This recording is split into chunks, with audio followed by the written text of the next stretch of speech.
Lecture में C programming की one shot video को कंप्लीट करेंगे। In the only single video you can access the all of the chapters of C programming in the single this particular video. तो इसमें आपको सारी चीज़ें मिलेगी, all concept, all programs and all example, जो भी रिलेवेंट एग्जाम्पल्स होंगे topic wise, आपको सारी चीज़ें यहाँ पे आपको एक सिंगल वीडियो मिल जाएगी। आपको इंस्टॉलेशन ऑफ सेटअप आपको सब पता ही होगा, तो हम लोग इसको नहीं करते हैं, अपने आगे बढ़ते हैं। सबसे पहले बात करते हैं अपनी first programming of the C programming. सबसे पहला अपना प्रोग्राम क्या लिखते हैं?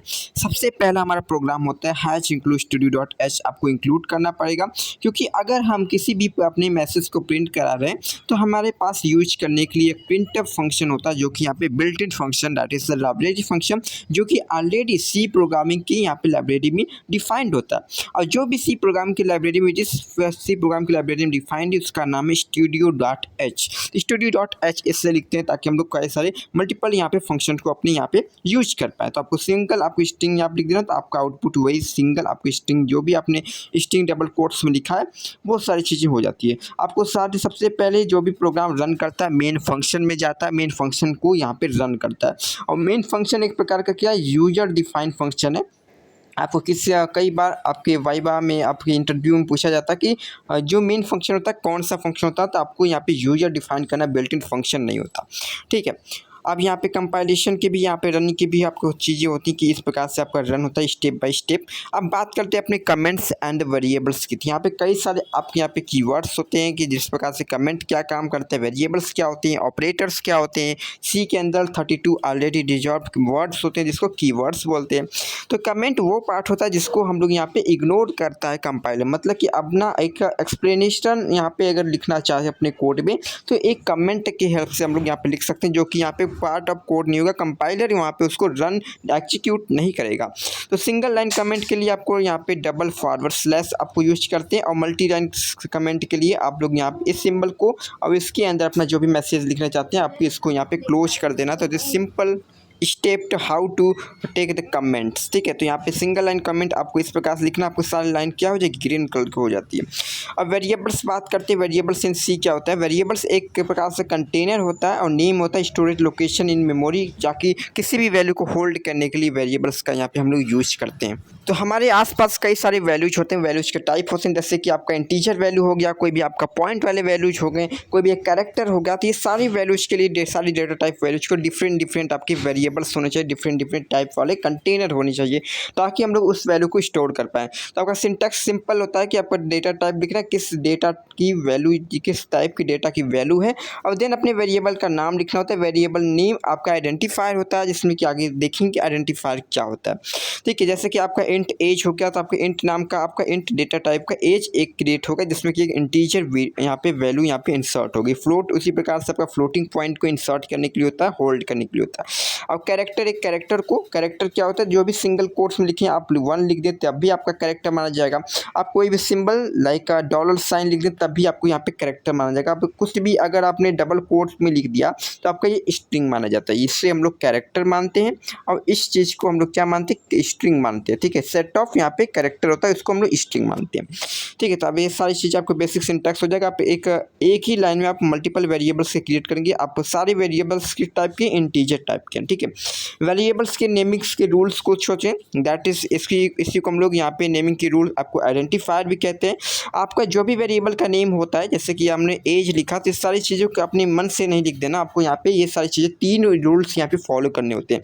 फर्स्ट है कि आपका जो स्टार्ट होना चाहिए किसी लेटर से होना चाहिए, या फिर अंडरस्कोर से। अंडरस्कोर मतलब ये वाला होता है। ठीक है, कोई भी आपका वेरिएबल का नेम अंडरस्कोर या फिर लेटर से स्टार्ट होती है, डिजिट से, आपका किसी भी सिंबल से स्टार्ट नहीं होना चाहिए। और कोई भी वेरिएबल के अंदर, वेरिएबल नेम के लिए कोई भी स्पेशल सिंबल नहीं होना चाहिए, दैट इज जैसे कि आपका डॉलर साइन हो गया, ऐसे हैश हो गया, डॉट हो गया, ये सारी चीज़ें सिंबल यहाँ पे यूज नहीं होनी चाहिए किसी भी अगर वेरिएबल का नेम अगर लिख रहे हैं तो। आपका कोई भी कीवर्ड्स नहीं होना चाहिए, जैसे कि ऑलरेडी कीवर्ड 32 कीवर्ड्स ऑलरेडी यहाँ पे डिफाइंड होते हैं सी की लाइब्रेरी, जैसे कि आपका इंटीजर, फ्लोट, फॉर, वाइल। ठीक है, आपका डू वाइल, ये सारी चीज़ें यहाँ पे कीवर्ड्स होती हैं। नेमिंग कन्वर्शन क्या होता है, कैमल जैसे कि हम लोग अपने वेरिएबल्स का नेम का अपने लिखते हैं तो वो किस किस फॉर्मेट में लिखते हैं जनरली। आपका एक होता है कि कैमल केस, इसका बहुत ज़्यादा यूज होता है। अगर आप यहाँ पे देखेंगे तो आपका क्या, सबसे पहले आपको स्मॉल लेटर लिखा गया, देन आपको कैपिटल, अगर न्यू वर्ड्स को स्टार्ट करना है तब कैपिटल लिखना है, देन आपका नेम भी यहाँ पे कैपिटल, तो इसको हम लोग कैमल यहाँ पे केस बोलते हैं। आपका स्नेक्स केस भी होता है जहाँ की आपको अंडरस्कोर से यहाँ पे सारी चीज़ें यहाँ पे सेपरेट होती है। आपको यहाँ पे एक होता है पास्कल केस, जिसमें कि हम लोग यहाँ पे कैपिटल से स्टार्ट करते हैं, ठीक है, जितने भी आपको कैपिटल स्टार्ट करते हैं, राइट। तो ये होता है, इसमें आपका डिफरेंस क्या है कैमल और केस में, और यहाँ पे पास्कल में आपका फर्स्ट वर्ड भी आपका कैपिटल से, बट इसमें फर्स्ट वर्ड क्या है, फर्स्ट लेटर यहाँ पे आपका स्मॉल से। तो ये आपका नेमिंग कन्वर्शन हो जाएगा। आप चाहे तो कुछ भी नेम लिख सकते हैं, बट ये ऐसा लिखा जाता है जनरली, ठीक है। आप कुछ भी लिख सकते हैं, इसका कोई भी यहाँ पे आपका रोक नहीं है। आप कॉन्स्टेंट एंड सी देखते हैं। कॉन्स्टेंट एंड सी मतलब जिसका वैल्यू आप यहाँ पे चेंज नहीं कर सकते, आपका नेवर चेंज होता है, ठीक है, नॉट बी चेंज। आपका हाईएस्ट डिफाइन जैसे कि आपका ए हो गया मैक्रो डिफिनीशन, अपना प्री प्रोसेसर की चैप्टर्स में है, लेक्चर में। तो आपको यहाँ पे हाईएस्ट डिफाइन अपने पाई लिख दिया, मतलब कि आप व्हेनेवर आप यूज वर्ड करेंगे पाई, तो आपको इस वैल्यू की यहाँ पे सीधा रिप्लेस हो जाएगी 3.14159, ठीक है। आपका सीधी वैल्यू यहाँ पे ये आपका रिप्लेस हो जाएगी। उसी प्रकार से अगर कांस्टेंट बना दिए तो इंटीजर मैक्स हो गया, आप मैक्स की वैल्यू को यहाँ पे चेंज नहीं कर पाएंगे, ठीक है। तो ये दी जा दी कांस्टेंट इन सी, ठीक है। किसी भी आप अगर वेरिएबल्स के आगे आपने कॉन्स्ट कीवर्ड लगा दिया तो आज वो वेरिएबल कांस्टेंट बन जाएगा। फॉर एग्जांपल अगर यहाँ पे हम लोगों ने इंटीजर एक डैश बनाया, ठीक, कांस्टेंट यहाँ पे कीवर्ड मतलब कि ये आपका ग्लोबल डिक्लेरेशन है, ग्लोबल डिक्लेरेशन ऑफ वेरिएबल है, बट यहाँ पे आपका कॉन्स्ट लगा कि कांस्टेंट है। आप यहाँ पे डेज को यहाँ पे फर्दर आप चेंज नहीं कर पाओगे। अगर आपने डेज को किसी जगह पे आपने ऐड करना चाहा तो आपको यहाँ पे एरर देगा, क्योंकि ये कांस्टेंट वेरिएबल है, इसमें आप वैल्यू को आप चेंज नहीं कर पाएंगे, ठीक है। अब हम लोग आगे बात करते हैं अपने यहाँ पे डेटा टाइप्स की, किस टाइप के डेटा टाइप्स होते हैं ताकि आप लोग वैल्यूज को यहाँ पे स्टोर कर पाएँ। तो what is the data types? The data types is the defined what kind of data a variable can store. C is the statically typed language, मतलब कि statically typed language मतलब कि आपको जिस वैल्यू को स्टोर कराना है तो आपको यहाँ पे पहले से आपको डिसाइड करना पड़ेगा वेरिएबल्स उसी भी टाइप का होना चाहिए, आपको बताना पड़ेगा। बट यहाँ पे डायनेमिक टाइप लैंग्वेज होता है जैसे कि पाइथन हो गया, आपको यहाँ पे स्पेसिफाई नहीं करना पड़ता। आप सीधा अगर एज लिख रहे हो, अगर आपने एज में 20 डाल दिया तो आपको यहाँ पे अंडरस्टूड हो जाएगा कि एज किस टाइप का, इंटीजर टाइप का, ये अकॉर्डिंग टू द वैल्यू, ठीक है। वैल्यू आपका किस टाइप का, आपका यहाँ पे वेरिएबल भी उसी टाइप का डायनेमिकली यहाँ पे टाइप्ड लैंग्वेज होती है। बट यहाँ पे सी की बात करें तो स्टैटिकली होती है, आपको यहाँ पे टाइप डिक्लेयर करना पड़ता है, बताना पड़ता है। इंट की अगर साइज देखा जाए तो 4 बाइट होता है, ठीक है। और यहाँ पे होल नंबर्स आपको यहाँ पे यहाँ से चलती है, और शॉर्ट क्या होता है आपकी यहाँ पे 2 बाइट डिक्रीज कर देती है। जैसे फॉर एग्जाम्पल अगर इंट है, अगर इंट आपने ए लिखा तो इसकी मेमोरी के अंदर कितनी बाइट्स बन जाएंगी, 4 बाइट्स बन जाएंगी, ठीक है। और अगर आपने इसके पहले अगर शॉर्ट लिख दिया तो इसकी मेमोरी आपकी लेस हो जाएगी, डैट इज़ यहाँ पे 2 से लेस हो जाएगी, 2 लिखा है ना, 2 बाइट से लेस हो जाएगी, मतलब आपकी जो ए की कैपेसिटी हो जाएगी केवल और केवल 2 बाइट्स ही बचेगी। आप इसके साथ कुछ भी यूज कर सकते हैं, जैसे आपने अगर फ्लोट का भी यूज किया तो फ्लोट का कितना होता है यहाँ पे, फ्लोट का अगर देखा जाए तो 8 बाइट होता है। अगर फ्लोट के आगे शॉर्ट आपने लिख दिया तो 8 - 2 हो जाएगा, दैट इज यहाँ पे 6 बाइट आपकी वेरिएबल की हो जाएगी साइज। और वहीं बात करेंगे लॉन्ग की बात करें, लॉन्ग आपका क्या करता है यहाँ पे 4 से 8 बाइट यहाँ पे इंक्रीज़ कर देता है। जैसे कि हमने यहाँ पे लॉन्ग कर दिया तो आपका अगर 4 से बढ़ रहा है तो आपको यहाँ पे 8 बाइट हो जाएगा। अगर यहाँ पे कभी कभी किसी भी कंपाइलर में 8 से भी बढ़ जाता है तो यहाँ पे 12 बाइट्स हो जाएगा, अगर आपका इंटीजर टाइप है, अगर आपने लॉन्ग यहाँ पे कीवर्ड का यूज कर दिया आगे, ठीक है। तो आपको मेमोरी को अगर बढ़ाना है किसी भी डेटा टाइप का तो आपको लॉन्ग यूज करना है, देन अगर आपको शॉर्ट करना है यानी कि लेस मेमोरी आपको यूज करना है तो आपको शॉर्ट यहाँ पे यूज करना है। डबल बार लॉन्ग कर देंगे तो आपका 8 बाइट क्रिएट हो जाएगा। अनसाइड इंट कर दिए, मतलब इंटीजर में भी कई सारी वैल्यूज होती है। इंटीजर में आपका अगर इंटीजर में ही बात करें तो एक आपके पॉजिटिव वैल्यू होती है, एक नेगेटिव वैल्यू होती है। साइंड इंटीजर में दोनों वैल्यू यहाँ पे पॉसिबल, साइन इंटीजर में।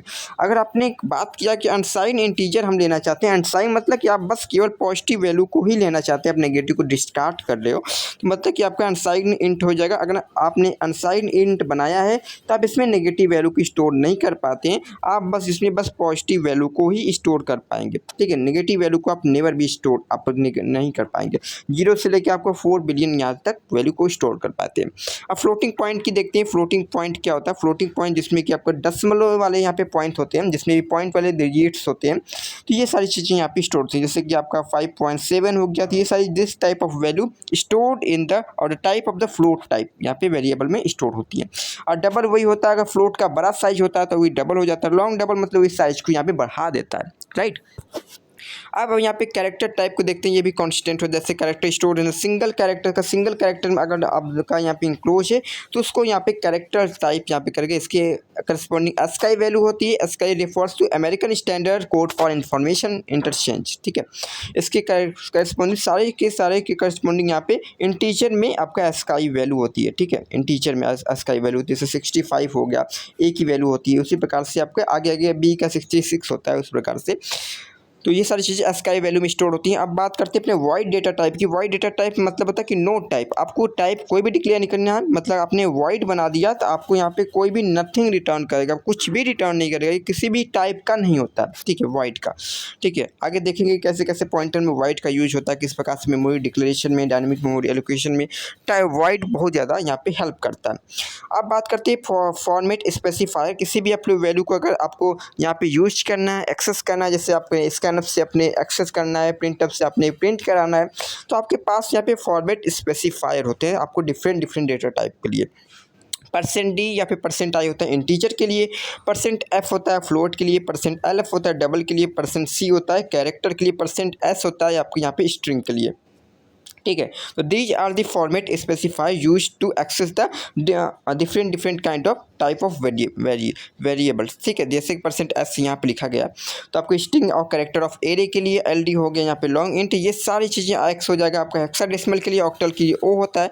अब x यहाँ पे अगर यहाँ पे हेक्साडेसिमल के दिखें तो x आपका यहाँ पे दोनों साइड में होता है। आप %X लिखो यहाँ पे स्मॉल x लिखे, दोनों में यहाँ पे काम वर्क करता है, ठीक है। तो ये आपका हो गया कि किस प्रकार से यहाँ पे सबके यहाँ पे फॉर्मेट स्पेसिफाई अलग अलग होते हैं, अगर आप अलग अलग यहाँ पे वैल्यू को यहाँ पे करना चाहते हो। और साइज ऑफ ऑपरेटर क्या होता है? साइज ऑफ ऑपरेटर में आपका यहाँ पे एक यहाँ प्रकार का ऑपरेटर है जो कि रिटर्न करता है हाउ मनी बाइट्स और डेटा टाइप और वेरिएबल्स यूजर्स। जैसे कि आपने साइज ऑफ के अंदर आपने इंट लिख दिया, तो इंट क्या करेगा, आपको 4 बाइट अगर एक्यूपाई करा तो आपको 4 यहाँ पे आपको 4 बाइट यहाँ पे रिटर्न कर देगा, नहीं प्रिंट कर देगा, ठीक है। आपने अगर कोई भी इंटीजर वैल्यू बनाया है, इंटीजर टाइप का वेरिएबल बनाया है कॉल्ड इंटीजर ए, तो ये अगर आपने ए पास कर दिया तो इंटीजर टाइप का मतलब ये 4 बाइट यहाँ पे एक्यूपाई करेगा। तो बस आपको बताया था कितनी बाइट यहाँ मेमोरी एक्यूपाई कर रहा है, तो आपको साइज ऑफ ऑपरेटर यूज कर सकते हो, ठीक है। तो ये सारी चीज़ें आपको हो जाएंगी किस प्रकार से यूज करने, ठीक है।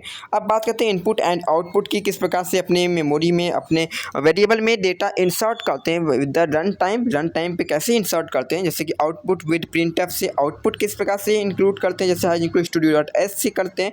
और ये फॉर्मेटेड आउटपुट होता है। फॉर्मेटेड आउटपुट क्यों होता है आगे देखेंगे। फॉर्मेटेड आउटपुट का मतलब क्या हुआ, यहाँ पे जो आपको f रिप्रेजेंट कर रहा है, ये f कोई फंक्शन रिप्रेजेंट नहीं कर रहा, f आपको यहाँ पे फॉर्मेटेड यहाँ पे आउटपुट रिप्रेजेंट कर रहा है। जैसे स्कैनअप की बात करें तो स्कैनअप भी आप में स्कैनअप के आगे भी f लगा रहता है, f मतलब फॉर्मेटेड, ठीक है। देखेंगे फॉर्मेटेड क्या होता है। अब बात करते हैं यहाँ पे किस प्रकार से अपने वैल्यू को प्रिंट करते हैं। जैसे कि आपने प्रिंट करना है अपने एज के, तो अपने स्ट्रिंग वाले सबसे पहले में देखा कि अपने प्रिंटफ अगर हेलो वर्ल्ड करना था तो सम सिंपल डबल कोट्स में हेलो वर्ल्ड लिख दिए थे, तो आपको ये स्क्रीन पे प्रिंट होकर आ गया था। आपको सारे स्टेटमेंट के बाद आपको यहाँ पे कॉलम, यहाँ पे सेमीकोलन लगाना है, ठीक है। इस सिंबल को हम लोग सेमीकोलन बोलते हैं, ठीक है। अब यहाँ पे सारी चीज़ जैसे इंटीजर ऑफ एज, यहाँ पे वेरिएबल 25 स्टोर हो गया, तो आपको अगर इंटीजर टाइप को करना है एक्सेस तो आपको %d लगाना पड़ेगा और यहाँ पे एज लिखना है। आपको यहाँ पे क्या करना है कि आपने यहाँ पे अगर GPA को एक्सेस करना चाहते हो, GPA क्या फ्लोट है तो आपको %f लगाना है। ऐसे तो यहाँ पे 0.2f लिखा गया। 0.2f का मतलब क्या हुआ कि अगर आपके पास 3.75 वैसे तो आपको यहाँ पे दशमलव के बाद आपके 2 डिजिट तक ही आपको यहाँ पे लेना। अगर फॉर एग्जांपल अगर यहाँ पे 6 भी ले लेता तो भी आपका 2 डेसिमल के बाद ही यहाँ पे प्रिंट करता, आपको 6 यहाँ पे प्रिंट नहीं करता। इसका मतलब ये होता है, ठीक है। तो बेसिकली आपको रेंज को यहाँ पे स्पेसिफाई किया जाता है। अब बात करते हैं फॉर्मेटेड का मतलब क्या हो। फॉर्मेटेड मतलब आपने %d लिखा तो आपको पहले वाले यहाँ पे वेरिएबल को एक्सेस करेगा। अगर आप चाहें तो यहाँ पे %f भी लिख दे और यहाँ पे अपने GPA को लिख दें, तो मतलब इसका क्या हुआ कि जो आपका %d है तो पहले वेरिएबल को अब %f आएगा तो सेकेंड वाले वेरिएबल को यहाँ पे प्रिंट करेगा, ठीक है, एक्सेस करेगा। तो आपका ये हो गया मतलब फॉर्मेटेड का मतलब फॉर्मेटेड स्ट्रिंग होता है, ठीक है। जैसे कि आपने कॉमा लिख दिया तो फॉर्मेट में ये सारी चीज़ें चल रही है ना, जो आपको फॉर्मेटेड वही चीज़ यहाँ पे कॉन्सेप्ट काम करता है अपने स्कैनफ फंक्शन में। अब बात करते हैं अपने स्केप सीक्वेंस की, मतलब कि आपका किस प्रकार से आउटपुट अरेंज होगा। आप अपने आउटपुट को कंट्रोल करना चाहते हो तो आपके पास स्केप सीक्वेंस होते हैं कुछ, जैसे एक स्लैश एन होता है ताकि हम लोग न्यू लाइन को चेंज कर पाएँ। जैसे कि यहाँ पे स्लैश एन लिखा गया, तो अगर जैसे ही आपका एज की वैल्यू यहाँ पे प्रिंट होगी 25, तो आपका कंसोल यहाँ पे होगा, बट आपका स्लैश एन है तो आपका सीधा कंसोल यहाँ पे go to the new line, ठीक है, न्यू लाइन पे यहाँ पे चला जाएगा। तो आपका जीपी आपका यहाँ पे प्रिंट होगा 3.75, देन आपका परसेंट यहाँ पे स्लैश बैक स्लैश यहाँ पे एन यूज हुआ है, तो मतलब ग्रेस आपका क्या ए है, तो आपका यहाँ पे नेक्स्ट लाइन पे यहाँ पे आउटपुट आएगा, ठीक है। तो वैसे तो यहाँ पे आपको सिंगल लाइन में आउटपुट दिखाया गया, बट आपका यहाँ पे नेक्स्ट लाइन में आता रहेगा, ठीक है, क्योंकि स्लैश एन लगाया गया। और स्लैश टी क्या होता है, एक टैब स्पेस करने के लिए, मतलब कि आपका अगर यहाँ पे 25 पे एक स्पेस दे देगा तो ये सारी चीज़ें स्पेस दे के आपकी आउटपुट आती है, ठीक है। और यहाँ पे डबल स्लैश क्या होता है, डबल स्लैश मतलब कि आप एक बैक स्लैश यहाँ पे प्रिंट करना चाहते हो और यहाँ पे स्लैश आप यहाँ पे डबल कोट्स लिख दे तो आपका डबल कोट यहाँ पे रिप्रेजेंट हो जाएगा, पर यहाँ पे स्लैश 0 लिख दे तो आपका नल कैरेक्टर होता है। नल कैरेक्टर यूज होता है आपको स्ट्रिंग में, जितने भी आपको कैरेक्टर होते हैं लास्ट वाला जो कैरेक्टर होता है वो मस्ट भी स्ट्रिंग होता है, स्ट्रिंग में आपका नल कैरेक्टर होता है। अब ए होता है आपका अलर्ट या फिर बीप का साउंड करने के लिए आप लोग यूज करते हैं, ठीक है। सारी चीज़ें जो भी एरर हैंडलिंग होती है उसमें सारी चीज़ें करते हैं।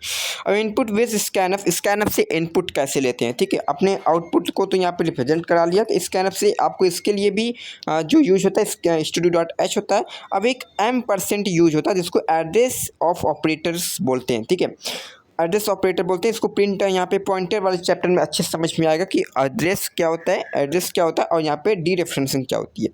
अब यहाँ पे जैसे कि हम लोगों ने वेरिएबल क्रिएट किया, एज में कोई भी वैल्यू नहीं है, सैलरी में कोई भी वैल्यू नहीं है, नेम ऑफ का यहाँ पे एरे ऑफ नेम हो गया, मतलब कि एक प्रकार की स्ट्रिंग यहाँ पे रिप्रेजेंट कर रहा है, ठीक है। अभी आपको इस स्ट्रिंग के बारे में पता नहीं होगा तो आप लोग इसको अभी हटा भी सकते हैं तो भी काम चलेगा, बट आपने अगर प्ले लिस्ट को फॉलो किया है जो कि पहले से ऑलरेडी यहाँ पे चैनल पे अपलोडेड है, सी प्रोग्रामिंग की पूरा फुल लेक्चर्स उनसे आपके टॉपिक बाय टॉपिक आपको डिटेल में कॉन्सेप्ट को यहाँ पे समझाएगा। अगर आप लोग उसको एक्सेस करके आए हुए हैं तो आपको ये वीडियो जो 1 शॉट वीडियो आपको ज़्यादा बेनिफिशियल यहाँ पे रहेगा। आप यहाँ पे प्रिंटफ आपने परसेंट यहाँ पे m% एज लिख दिया, मतलब एज अगर वेरिएबल है किसी मेमोरी के अंदर और इसका एड्रेस मान लेते हैं 100 है, तो आपका अगर m% ए लिख दिया, एज लिख दिया, तो आपको इस एड्रेस पे जाके %d वाले टाइप का यहाँ पे इसमें स्टोर कर देगा जो भी वैल्यू है। बस इसका यहाँ पे ये यूज होता है। गेट्स पुट्स यहाँ पे पुटस गेटस, पुटर्स क्या होता है, आपको पुटस होता है स्ट्रिंग को प्रिंट करने के लिए और गेटस होता है एक full line of including spaces यहाँ पे आपको करने के लिए। ये सारी चीज़ें आपकी स्ट्रिंग.h हेडर फाइल में होती हैं, आपको इसके आगे लिख देना है इंक्लूड।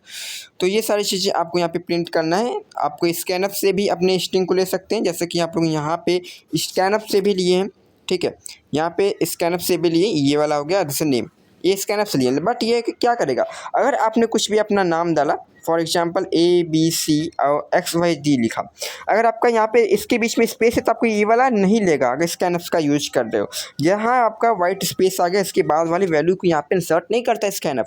अगर बट आप लोग यहाँ पे गेट्स एस का यूज करते हो तो आपको पूरा जितने भी एक लाइन में अपना सारा चीज़ लिखे तो आपको फुल लाइन यहाँ पे इंक्लूड करता है विद स्पेस, जो भी आपके स्पेस हैं आपको एक लाइन में जितने भी कैरेक्टर्स हैं सारी चीज़ों को यहाँ पे ले लेता है, ठीक है। बस आपका एडवांटेज यही होता है ओवर द स्कैनअप फंक्शन। अब ऑपरेटर्स की बात करते हैं, ऑपरेटर्स यहाँ पे जो भी अपने स्टेटमेंट में अपनी वेरिएबल्स में जो भी परफॉर्म करना चाहते हैं अरिथमेटिकल ऑपरेटर्स होते हैं, जैसे आपका plus minus multiplication division and ये आपका मॉडुलस होता है जो कि आपका रिमाइंडर देता है। मॉडुलस कई लोगों को नहीं पता होगा तो रिमाइंडर ये देता है, ठीक है। जैसे कि आपने ये 5 मॉडुलो 2 लिखा तो इसका रिजल्ट क्या आएगा, अपने इसका मतलब 5 से 2 से डिवाइड किया 2 टाइम्स गया या 4 1, तो आपका रिजल्ट क्या आएगा 1 आएगा, जो भी आपका रिमाइंडर है।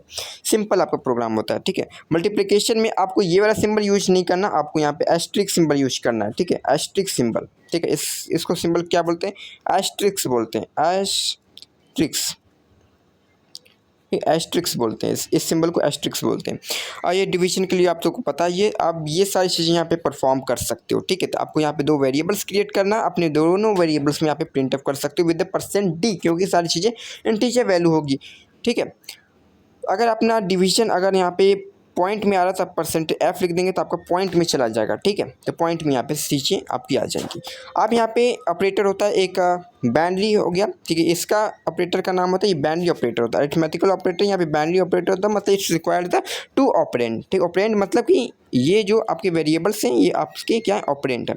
अब यहाँ पे यूनिरी ऑपरेटर होता है जिसमें बस एक वेरिएबल की यानी कि एक ऑपरेंड की यहाँ पे रिक्वायरमेंट है। जैसे प्लस प्लस ए हो गया, मतलब इंक्रीमेंट देन यूज, मतलब कि आपने अगर इंट डेटा टाइप का ए इक्वल टू 5 बना दिया, अगर प्लस प्लस ए लिख दिया आपने, प्लस प्लस अगर आपने ए लिख दिया, इसका मतलब हुआ कि आपको ये पहले वैल्यू को एक के साथ बढ़ाएगा यानी 6 करेगा, देन ए में स्टोर कर देगा, दैट इज 6 आपकी ए में स्टोर हो जाएगी। अगर वही आपने ए प्लस प्लस किया, अगर आपने ए प्लस प्लस किया, इसका मतलब क्या हुआ, पहले आपका यूज होगा देन आपका इंक्रीमेंट होगा। पहले अगर आपने प्रिंटअप यूज किया तो प्रिंटअप में आपका 5 यहाँ पे प्रिंट होकर आएगा आपका ए, फिर आपका इंक्रीमेंट बाय 1 यानी कि 6 हो जाएगा। वही चीज़ें यहाँ पे डिक्रीमेंट ऑपरेटर में भी यूज होती है। पहले आपका डिक्रीमेंट होगा देन यूज होगा, देन आपका यहाँ पे पहले यूज होगा देन आपका डिक्रीमेंट होगा। आपको प्री और पोस्ट में इसको कैटेगराइज करते हैं, ठीक है।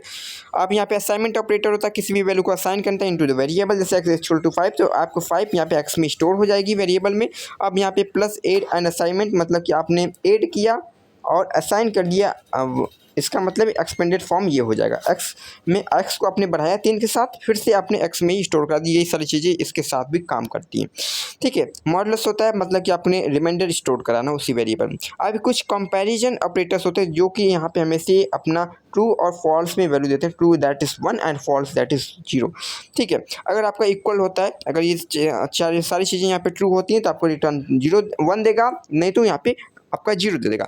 नॉट इक्वल मतलब इक्वल नहीं होता है, ग्रेटर देन, ये सारी चीज़ें आपको पता ही होगा, ठीक है।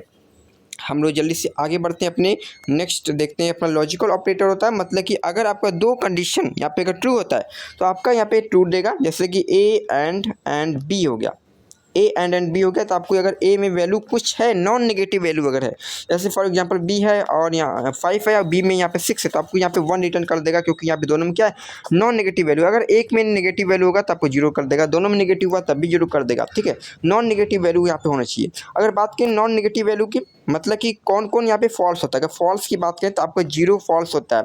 अगर यहाँ पे ट्रू की बात करें तो नॉन नेगेटिव जितने भी वैल्यू होते हैं, सॉरी नॉन नेगेटिव ने नॉन जीरो, ठीक है। नॉन जीरो जितने भी वैल्यूज होते हैं इस consider as a true value, ठीक है। ट्रू वैल्यू कंसीडर किया जाता है ताकि आपका 1 हो जाए, या फिर कोई भी नॉन जीरो वैल्यू होता है उसको हम लोग यहाँ पे कंसीडर करते हैं ट्रू वैल्यू। वैसे ही और ऑपरेटर करता है, एटलीस्ट अगर 1 ट्रू हो जाता है, कोई भी एक उसमें से अगर ट्रू होता है तो वो ट्रू रिटर्न कर देगा। नॉट मतलब अगर ट्रू है तो फॉल्स कर देगा, फॉल्स है तो ट्रू कर देगा। ऑफकोर्स ये यहाँ पे यूनिरी ऑपरेटर हो जाएगा क्योंकि ये एक ऑपरेंड लेगा, ठीक है। ये सब दोनों क्या है, बाइनरी ऑपरेटर है, यानी कि 2 इनपुट्स देंगे। बिट वाइड ऑपरेटर बिट को शिफ्ट कर देगा। फॉर एग्जांपल अगर आपने यहाँ पे बिट को यहाँ पे बिट वाइड एंड बिट को शिफ्ट नहीं करेगा, ये क्या करेगा बेसिकली, अगर 5% अगर आपने 4 लिख दिया, इसका मतलब क्या हुआ, 5 को आपको बाइनरी के करस्पॉन्डिंग में यहाँ पे चेंज करना है। बाइनरी का करस्पॉन्डिंग क्या होगा, 1 0 1 हो जाएगा, ठीक है। दैट इज इसका वैल्यू कितना हो जाएगा, 1 हो जाएगा, इसकी वैल्यू यहाँ पे 2 हो जाएगा, इसकी वैल्यू यहाँ पे 4 हो जाएगी। 4 + 1 करेंगे तो आपका 5 हो जाएगा, क्योंकि ये 0 यहाँ पे खत्म हो जाएगा। तो 1 0 1 हो जाएगा। 4 के लिए आपका यहाँ पे 1 0 0 हो जाएगा, यहाँ पे % लगाना। अगर यहाँ पे वही चीज़ आपको फॉलो कर दी, बिट पर यहाँ पे ऑपरेशन परफॉर्म करना है, इसको चेक करना कि यहाँ पे ट्रू और यहाँ पे फॉल्स है तो आपको क्या रिटर्न कर देगा, फॉल्स कर देगा। दोनों वैल्यू यहाँ पे फॉल्स है तो आपको रिटर्न क्या कर देगा, फॉल्स कर देगा।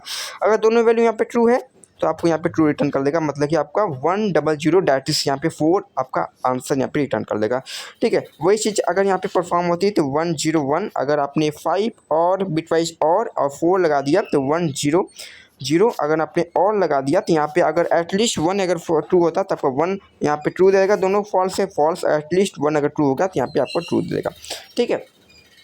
और इसमें चीज़ें आपकी और होती हैं कि एंड ऑपरेटर और ऑपरेटर में, कि एंड ऑपरेटर क्या करेगा, अगर आपकी फर्स्ट वैल्यू यहाँ पे अगर एंड लिख दिया, यहाँ पे फॉल्स कर दिया, अगर आपकी फर्स्ट वैल्यू यहाँ पे फॉल्स हो जाती है तो सेकेंड वाले को चेक नहीं करेगा, ठीक है, एम पर। और अगर आपकी फर्स्ट वैल्यू यहाँ पे कोई भी ट्रू हो जाती है तो आपको सेकेंड वालों को मस्ट भी चेक करेगा, ठीक है।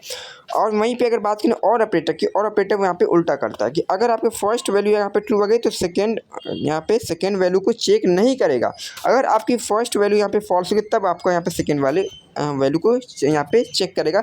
सेकेंड वाली वैल्यू कुछ भी हो सकती है, आपका एक स्टेटमेंट हो सकता है, कुछ भी एक सिंगल वैल्यू भी हो सकती है, ठीक है, स्टेटमेंट भी हो सकता है। और टर्निंग ऑपरेटर बात करते हैं जिसमें कि आपको तीन ऑपरेंड यहाँ पे रिक्वायरमेंट होती है, दैट इज 3 स्टेटमेंट भी इसे बोलते हैं। जैसे कि आपको कंडीशन यहाँ पे लगाएंगे और यहाँ पे वैल्यू अगर ये ट्रू होती है तब आपका ये वाला स्टेटमेंट एग्जीक्यूट होगा। देन आफ्टर दैट अगर आपकी ये कंडीशन फॉल्स होती है, in the condition of false, और ये अगर ट्रू होती है तब आपका ये एग्जीक्यूट करेगा, ठीक है। जैसे कि यहाँ पे इसके एक एग्जांपल में देखते हैं इसमें क्या लिखा गया। एग्जांपल देखते हैं, इंट ए इक्वल टू यहाँ पे 10 लिखा गया, ए और बी इक्वल टू 20। अगर मैक्स में स्टोर करना है, अगर ए ग्रेटर देन बी है तो ए ग्रेटर देन बी यानी कि 10 ग्रेटर देन 20 है क्या, नहीं फॉल्स है, तो आपके ट्रू में ये वाला एग्जीक्यूट होता है, फॉल्स में आपका ये वाला एग्जीक्यूट हो जाएगा, मतलब बी की वैल्यू यहाँ पे रिटर्न होगी।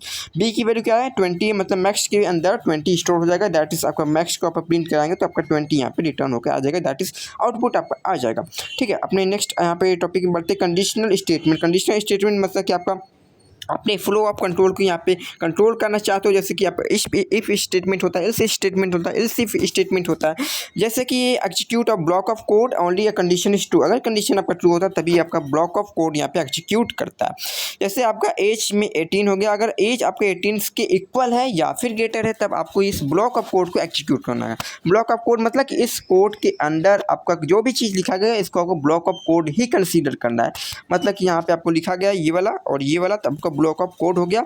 ये आपका क्या ट्रू वैल्यू है, ठीक है, ये कंडीशन क्या ट्रू है, तो आपका यहाँ पे आपका आउटपुट यहाँ पे स्क्रीन पर आएगा। जो भी आपने स्टेटमेंट प्रिंट ऑफ लिखा है तो आपका आउटपुट आ जाएगा, यू आर एन अडल्ट, ठीक है। इफ एल्स स्टेटमेंट क्या होता है कि अगर आपका ये कंडीशन अगर ट्रू होता है तो ये वाला एग्जीक्यूट होगा अगर ट्रू होता है। अब अगर ये कंडीशन फॉल्स हो जाता है तो ऑटोमेटिकली ये वाला कंडीशन यहाँ पे ट्रू हो जाएगा, ठीक है, आपका एग्जीक्यूट हो जाएगा बेसिकली।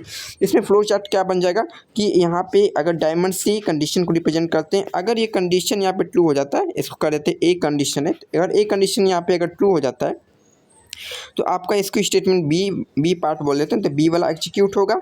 और अगर इसका यहाँ पे फॉल्स वर्जन होता है, अगर फॉल्स, इसको हम लोग सी नाम दे देते हैं, तो यहाँ पे सी आपका एग्जीक्यूट होगा, वो ऊपर से सारी चीज़ें अपने आती रहती हैं, ठीक है। तो ये आपका सिंपल सा फ्लो चार्ट हो गया किस प्रकार से ये चीज़ें चलती हैं, ठीक है। अब यहाँ बात करते हैं इफ एल्स, और यहाँ पे मल्टीपल आपका लेडर होता है, मतलब कि आप मल्टीपल कंडीशन लगा सकते हो। अगर ये आपका अगर ट्रू ये हुआ तो आपको ये वाला एग्जीक्यूट होगा, ये सारी चीज़ें यहाँ पे आपका चेक नहीं करेगा। और अगर इन द कंडीशन ऑफ अगर ये फॉल्स हो गया तो आपको ये वाला चेक करेगा, अगर ट्रू हुआ तो आपको ये वाला रन कर देगा, ये सारी चीज़ें चेक नहीं करेगा। एंड केस ऑफ अगर आपको यहाँ पे फॉल्स हो गया तो आपको नीचे वाला चेक करेगा। अगर सारे कंडीशन यहाँ पे फॉल्स होती है ऑटोमेटिकली आपका इल्स वाला पार्ट यहाँ पे एग्जीक्यूट ऑटोमेटिकली यहाँ पे हो जाएगा, ठीक है, ऑटोमेटिकली यहाँ पे आपका ये वाला पार्ट एग्जीक्यूट हो जाएगा। नेस्टेड इफ एल्स क्या होता है, मतलब इफ नेस्टेड मतलब क्या होता है, किसी भी कंडीशन के अंदर एक और कंडीशन लगा देना सिमिलर टाइप का। तो इफ यहाँ पे स्टेटमेंट लगा गया, अगर ये ट्रू होता है तब ये ब्लॉक ऑफ कोड एग्जीक्यूट करेगा, अगर ये कंडीशन ट्रू होता है तब ये आपका एग्जीक्यूट करेगा, अगर फॉल्स होता है, ये वाला कंडीशन फॉल्स होता है तो आपको ये वाला कोड यहाँ पे रन करेगा। अगर ये वाला फॉल्स कंडीशन होता है, ये सारी चीज़ रन नहीं करेगा, आपका ऑटोमेटिकली ये वाला रन कर जाएगा, ठीक है। बेसिक सा ये मतलब होता है अपने नेस्टेड यहाँ पे स्टेटमेंट का। अब स्विच स्टेटमेंट करते हैं। स्विच स्टेटमेंट भी आपका इफ एल्स स्टेटमेंट के जैसा ही होता है, आपका यहाँ पे मल्टीपल सेलेक्टर के रूप में होता है। ब्रेक स्टेटमेंट यूज करते हैं ताकि आप इमीडिएटली अगर ब्रेक करना चाहते हो। और यहाँ पे आपका जो डे है आपका मस्ट भी इंटीजर होना चाहिए या फिर किसी भी यहाँ पे कैरेक्टर होना चाहिए, बस आपको यहाँ पे यही आपकी इसमें लिमिटेशन है, या आप इसमें इंटीजर और कैरेक्टर ही यूज कर सकते हो। बट अगर आपने इफ एल्स स्टेटमेंट यूज किया तो आप इसमें फ्लोट भी यूज कर सकते हो, डबल भी यूज कर सकते हो, कुछ भी यूज कर सकते हो, बट इसमें आपको इंट और कैरेक्टर ही यूज करना होता है। तो इसमें आपका डे यहाँ पे आपको यहाँ पे चीज़ें चल जाएंगी। अगर डे की वैल्यू अगर 1 है, अगर डे की वैल्यू 1 है तो आपको मंडे प्रिंट कर देगा, देन ब्रेक कर देगा। अगर केस यानी कि डे की वैल्यू अगर 2 है तो ये प्रिंट कर देगा। But in the condition my condition day की वैल्यू कितनी है 3 है तो आपको ये वाला एग्जीक्यूट करेगा वेडनेसडे। अगर आपने ब्रेक यहाँ पे लेट से का ब्रेक नहीं लगाया होता सारे में तो आपका अगर ये वाला एग्जीक्यूट करता है, ये वाला भी एग्जीक्यूट करता है, ये सारे एग्जीक्यूट करते हैं, ठीक है। अगर आपने ब्रेक नहीं लगाया, आपने ब्रेक लगा दिया, इसका मतलब अगर आपको ब्रेक लगा दिए मतलब कहना चाहते हो कि अगर अपना ये वाला काम होगा तो आपको ब्रेक हो जाए, मतलब कि यहाँ पे सीधा कंट्रोल चला जाएगा, ठीक है। अगर इन द केस ऑफ अगर सारे केस यहाँ पे फॉल्स हो जाते हैं ऑटोमेटिकली डिफॉल्ट वाला स्टेटमेंट यहाँ पे आपका एग्जीक्यूट हो जाएगा, ठीक है। जैसा कि हम लोग हमारा यहाँ पे इफ एल्स में इल्स वाला स्टेटमेंट होता था, ठीक है। अब सारी चीज़ें आप लोग यहाँ पे देखिए, प्रैक्टिस प्रॉब्लम भी आपको देखने के लिए मिल जाएगा। Check if one number is positive, negative और जीरो, फाइंड द लार्जेस्ट। आपको स्विच स्टेटमेंट इसका कैसे करना है, आपको बस 3 केस बनाने हैं। पॉजिटिव है मतलब कि ग्रेटर देन यहाँ पे 0 होगा, आपको यहाँ पे बना देंगे अपना इफ एल्स स्टेटमेंट से बना सकते हैं। Largest between the 3 numbers using the if else statement किस प्रकार से बनाएंगे, अगर आपका कंडीशन इफ़ यहाँ पे 3 नंबर में कैसे बनाएंगे, अगर ए आपका ग्रेटर देन बी एंड अगर ए ग्रेटर देन बी है और ए आल्सो ग्रेटर देन सी है, तब आपका एग्जीक्यूट ये होगा। अगर ये चीज़ फॉल्स होती है तो, ठीक है, अगर ये चीज़ फॉल्स है तो हम लोग लिख देंगे एल्स इफ। अगर ये फॉल्स होती है तो हम लोग कह रहे थे कि अगर ए से ग्रेटर है एंड अगर B also is greater than C, तब हम लोग क्या कर लेंगे, बी यहाँ पे ग्रेटर है। इल्स तो हमारा लास्ट वाला आखिरी बच जाएगा कि मतलब सी ऑटोमेटिकली यहाँ पे ग्रेटर हो जाएगा। तो आपको ये वाला प्रोग्राम इस प्रकार से अपने एग्जीक्यूट करने हैं, ठीक है। आपको ये check if number if leap year, आपको इसमें क्या करना है कि लीप ईयर कौन सा वर्ड्स होता है जिसमें कि यहाँ पे 4 से डिवाइड चला जाए। कोई भी ईयर अगर लो, अगर डिवाइड बाई अगर 4, अगर रिमाइंडर आपका यहाँ पे 0 आ जाता है तो वो लीप ईयर माना जाता है। बट एक कंडीशन और है, अगर आपका सेंचुरी ईयर है, कई लोगों को पता भी नहीं होगा अगर न्यू आप लोग हैं, तो सेंचुरी ईयर जैसे कि आपका जैसे 1900 हो गया, ठीक है, 2000 हो गया, सारी चीज़ सेंचुरी ईयर बोलते हैं। इसको आपको 4 से चेक करना तो करना ही है, बट आल्सो आपको इसको चेक करना कि क्या ये 100 से यहाँ पे अगर डिवाइड तो हो रहा है, बट अगर सेंचुरी ईयर है तो आपको यहाँ पे इसको 4 से नहीं, आपको 400 से चेक करना पड़ेगा, राइट। 400 से अगर चेक करेंगे, अगर 0 आता है इक्वल टू अगर 0 आता है, तब आपको यहाँ पे सेंचुरी को आपको लीप ईयर मानना है, आपको 4 से डिवाइड नहीं करना, ठीक है। सेंचुरी ईयर में आपको खास बात रखनी है, ये अगर आपका सेंचुरी ईयर है तो आपको 400 से डिवाइड करना है, ना कि आपको 4 से डिवाइड करना है, राइट। तो इसको कंडीशन आप लगा सकते हैं कि आप अगर आपका इसको बता रहे थे कि अगर ईयर आपका मॉडलो 100 से अगर डिवाइड करते हैं इक्वल टू 0 आता है, तब आपको यहाँ पे क्या करना है, इफ़ यहाँ पे लग जाएगा आपका कंडीशन। तब आपको क्या करना, तब आपको ईयर को चेक करना, अगेन 4 से चेक करना, मॉडलो ऑफ 4, ठीक है। अगर इक्वल टू यहाँ पे 0 आता है तब आप कहेंगे क्या है, लीप ईयर है। नहीं तो आपको सिंपल इल्सिफ करना है। इल्सिफ अगर सेंचुरी ईयर नहीं है तो आपको इल्सिफ सिंपल करना है और अपने ईयर को 4 से डायरेक्टली यहाँ पे इक्वल टू अगर 0 आ जाता है तो आपको यहाँ पे कर देना कि लीप ईयर है, और नहीं तो इल्स लिख देना कि लीप ईयर नहीं है, राइट। तो ये आपका हो जाएगा सिंपल सा प्रोग्राम किस प्रकार से करेंगे। अब बात करते हैं अपने लूप्स की, ठीक है। लूप्स क्या होता है कि अगर आप किसी भी एक पर्टिकुलर स्टेटमेंट को बार बार मल्टीपल टाइम एग्जीक्यूट करना चाहते हो, तो आपको मल्टीपल स्टेटमेंट को सेम स्टेटमेंट को आपको मल्टीपल टाइम यहाँ पे राइट करना पड़ता है, लिखना पड़ेगा। बट लूप आपको execution of block of code आपको यही फंक्शनलिटी देता है कि आप एक बार स्टेटमेंट लिखो, आप एक बार स्टेटमेंट बस लिखो, आप मल्टीपल टाइम वाट एवर आप कंडीशन लगाते हो उतने टाइम्स यहाँ पे एग्जीक्यूट करा पाओगे, ठीक है। तो यहाँ पे execute a block of code जी रिपीटेड, ब्लॉक ऑफ कोड मतलब कि इसके अंदर जो भी आपका क्लोज होगा आपको ब्लॉक ऑफ कोड उसे बोलते हैं, ठीक है। यहाँ पे 3 प्रकार के लूप्स होते हैं, for loop, while loop and do while loop. For loop का आपका यहाँ पे इनिट हो जाएगा कंडीशन अपडेशन। इनिट मतलब क्या होगा, आपको यहाँ पे इनिशियलाइजेशन करना है। इनिट मतलब इनिशियलाइजेशन, आपको इनिट कुछ भी नहीं है। इनिशियलाइजेशन मतलब क्या होता है कि इंट आपने ए कर दिया इक्वल टू यहाँ पे कुछ भी वैल्यू को असाइन कर दिए, ठीक है। इसको इंट को भी हटा देते हैं, ठीक है। आपका ए वेरिएबल है, इंट ऊपर कुछ डिक्लेयर है ए, अपने इनिशियलाइजेशन का बस मतलब यही होता है। इसका मतलब क्या होता है, डिक्लेरेशन इसका मतलब होता है, इसका इनिशियलाइजेशन मतलब होता है कि to assign the value to the variable, ठीक है। वैल्यू आपको असाइन करना वेरिएबल के लिए, तो आपको यहाँ पे इनिशियलाइजेशन हो जाएगा। तो सिंपल स्टेटमेंट आपको यहाँ पे इंट आई इक्वल टू अगर 1 से इनिशियलाइज हो गया, अगर कंडीशन ये चलती रही तब तक आपको अपडेट करना है या कोई वैल्यू को प्रेस करना है, देन आपको कंडीशन चेक करना है। अगर कंडीशन ट्रू होती है तो आपको रिपीटेडली ये टास्क परफॉर्म करना। सबसे पहले फ्लो ऑफ कंट्रोल इस प्रकार जाएगा, कंडीशन चेक करेगा, देन आपको एग्जीक्यूट करेगा, कंडीशन ट्रू होता है तो देन आपको अपडेट करेगा, ठीक है। अपडेट कर दिया, देन आपको फिर से कंडीशन चेक करेगा, अगर कंडीशन फिर से ट्रू होता है तो ये सारी चीज़ें प्रोसेस यहाँ पे अब चलती रहेगी। अब यहाँ पे ये फर्स्ट टाइम बस ये चेक होता है, सेकंड टाइम यहाँ पे चेक नहीं होता, ठीक है। तो आउटपुट यहाँ पे आपका 1 2 3 4 5 से 10 आ जाएगा। जैसे ही आपकी आई की वैल्यू यहाँ पे आई की वैल्यू अगर 11 हो जाती है तो कंडीशन क्या होगी, फॉल्स हो जाएगी, जाके कि आपका कंट्रोल फ्लो यहाँ पे चला जाता है, तो आपको कंडीशन यहाँ पे फॉल्स हो जाती है। यही सारी चीज़ें यहाँ पे प्रोग्राम में यूज करते हो कि आपको इवन और नंबर्स के काउंट डाउन करने के लिए, ठीक है। और कई सारे मंथ की कोर्स भी बनाते हैं, और टेबल भी आपको जनरेट कर पाएंगे। टेबल कैसे जनरेट करेंगे, टेबल क्या होता है कि आपको 1 से 10 तक टेबल होता है। आप सिंपली अगर किसी भी का टेबल जनरेट करना चाहते हो, 5 का जनरेट करना चाहते हो, 5 यहाँ पे मल्टीप्लाई कर दो, आपको 5 का जनरेट टेबल हो जाएगा। स्लैश एन लिख दो तो यहाँ पे क्या हो जाएगा 5 10, आपको इस लाइन में न्यू लाइन चेंज करते जाएगा, ठीक है। स्लैश यहाँ पे अगर टी लिख दे, यहाँ पे मल्टीप्लिकेशन अगर 5 लिखो तो आपको यहाँ पे टैब छोड़ते जाएगा, ठीक है। यहाँ पे आपको स्पेस यहाँ पे दिखाई दे रहा है ना, इसके बीच में स्पेस, क्योंकि यहाँ पे स्पेस छोड़ा गया, ठीक है। ये सारी चीज़ें होती हैं। और वाइल लूप में भी आपका सेम कंडीशन होता है, बस आपका यहाँ पे डिफरेंट होता है इन टर्म्स ऑफ आपका किस प्रकार से सिंटैक्स है, सिंटैक्स वाइज बस यहाँ पे चेंज होता है। जैसे कि आपका इनिशियलाइजेशन पहले हो जाता है, आपको यहाँ पे कंडीशन यहाँ पे लगाया जाता है, आपका यहाँ पे अपडेशन इसके बॉडी में होता है। बस आपका सिंपल ये सारी चीज़ें। अब जो भी काम फॉर लूप से करते हो वो सारे काम यहाँ पे वाइल लूप से कर सकते हो, और जो काम वाइल लूप से होता है वो काम सारे काम यहाँ पे फॉर लूप से भी हो सकता है। और डू वाइल क्या करता है, डू वाइल आपका एटलीस्ट एक बार आपका यहाँ पे विदाउट चेकिंग द कंडीशन आपका ब्लॉक ऑफ कोड यहाँ पे रन करने की यहाँ पे छूट देता है। तो आपको डू करना है, सबसे पहले इनिशियलाइजेशन ऊपर करना है, जैसे कि वाइल में कर देते हैं। आपको डू मतलब कि एक बार एटलीस्ट वन बार आपको बिना कंडीशन चेक किए आपको ब्लॉक ऑफ कोड में यहाँ पे घुसने दे रहा है, ठीक है, एग्जीक्यूट कर देगा। यानी कि एक बार विदाउट चेकिंग द कंडीशन और देन आप कंडीशन यहाँ पे चेक करेगा, देन आपको यहाँ पे चलता जाएगा। आपको यहाँ पे ध्यान क्या रखना है कि आपके डू वाइल में लास्ट में सेमीकोलन लगाना है। आप इसमें देखेंगे तो सेमीकोलन नहीं लगा होगा, ठीक है। वाइल लूप कहाँ गया, ये वाला, आपको सेमीकोलन नहीं लगाएगा क्योंकि यह लूप है और ये क्या है, लूप एज ए स्टेटमेंट यहाँ पे यूज हो रहा है, तो आपको सेमीकोलन यहाँ पे लगाना कंपल्सरी है, ठीक है। आपका ये सारे लोग जो भी आपके इनिशियल लोग हैं आपको यहाँ पे गलती करते हैं।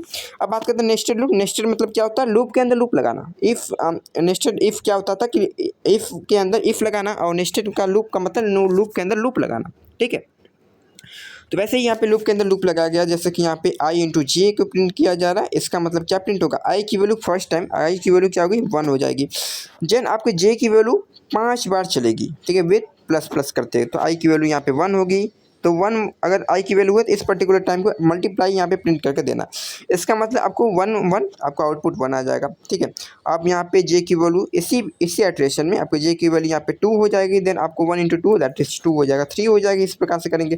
देन आपकी i की वैल्यू अगर यहाँ पे j की वैल्यू कंप्लीट हो जाती है 5 तक, देन आपकी i की वैल्यू फिर अपडेट हो जाएगी 1 to 2 हो जाएगी, क्योंकि इसकी कंडीशन कितनी है, 5 है, ठीक है। इसकी कंडीशन यहाँ पे 5 है, तो इसलिए i की वैल्यू यहाँ पे 2 जाएगी। फिर से वो सारी चीज़ें 5 तक चलेगी j की वैल्यू, देन आपके i की वैल्यू यहाँ पे 5 तक जाएगी, ठीक है। उस प्रकार से ऑपरेशन यहाँ पे परफॉर्म होगी। टोटल नंबर ऑफ इटरेशन कितने हो जाएंगे, 25 हो जाएंगे। 5 इंटू 5 25 इटरेशन हो जाएगा। ब्रेक एंड कंटिन्यू क्या होता है, ब्रेक आपको exit the loops immediately exit कर देता है, और वही यहाँ पे continue skip the current iteration, मतलब कि जिसमें भी आप कंटिन्यू लगाते हो आपको उसको स्कीप कर देता है उसी पर्टिकुलर स्टेटमेंट पर, यहाँ पे कंडीशन पर उसको यहाँ पे स्किप कर देता है। तो जैसे कि हम लोगों ने यहाँ पे वाइल 1 मतलब कि ऑलवेज बी 1 अगर आ गया तो मतलब हमेशा के हमेशा आपको यहाँ पे वैल्यू क्या है, हमेशा ट्रू रहने वाली है। इन्फिनिटी लूप लग गया, ठीक है। बट यहाँ पे कंडीशन लगाया गया कि अगर इफ़ n की वैल्यू अगर 0 है, ठीक है, अगर n की वैल्यू यहाँ पे 0 है तो आपको यहाँ पे ब्रेक हो जाएगा। और यहाँ पे स्कैनअप ले रहा है बेसिकली। स्कैनअप मतलब यूजर यहाँ पे इंटर करेगा। यूजर अगर बाय डिफ़ॉल्ट बाई चांस अगर 0 इंसर्ट कर दिया तो आपको यहाँ पे ब्रेक हो जाएगा, मतलब कंडीशन यहाँ पे चला जाएगा, कंसोल यहाँ पे चला जाएगा। अगर आपका यूजर कोई नॉन नेगेटिव वैल्यू यहाँ पे इंसर्ट कर देता है, ठीक है, जैसे कि अगर यहाँ पे नेगेटिव यहाँ पे लगा गया, जैसे कि -1 इंसर्ट कर दिया, -11 इंसर्ट कर दिया, तो आपको कंटिन्यू कर देगा, ठीक है। 11 को यहाँ पे छोड़ देगा, 11 के साथ कुछ भी नहीं करेगा, कंटिन्यू कर देगा, मतलब कि इसी स्टेटमेंट के बाद न्यू कंडीशन के लिए चेक करेगा, यहाँ पे ट्रू निकला, फिर से आपका यूजर इंसर्ट करेगा। ये सारी चीज़ें प्रोसेस यहाँ पे चलती रहती हैं, ठीक है। और अगर यहाँ पे प्रिंटफ यहाँ पे लिखा गया, इसका मतलब क्या हुआ कि अगर यूजर ने कोई भी पॉजिटिव वैल्यू इंसर्ट कर दिया, फॉर एग्जांपल 11 इंसर्ट कर दिया, तो इसका मतलब क्या हुआ कि यहाँ पे आपको प्रिंट कर देगा। देन आपको फिर से लूप चलेगा, इसी प्रकार से इन्फिनिटी टाइम चलता रहेगा, जब तक यूजर 0 नहीं इंसर्ट कर देता तब तक ये लूप चलता रहेगा, तब तक आपकी वैल्यू यहाँ पे मांगते रहेगा, ठीक है। अगर नेगेटिव वैल्यू दे रहा है तो कुछ भी नहीं करेगा, प्रिंट नहीं करेगा, ठीक है, क्योंकि कंडीशन किस पर लगाई गई है, आपकी बस पॉजिटिव वैल्यू पर ही प्रिंट कर रहा है।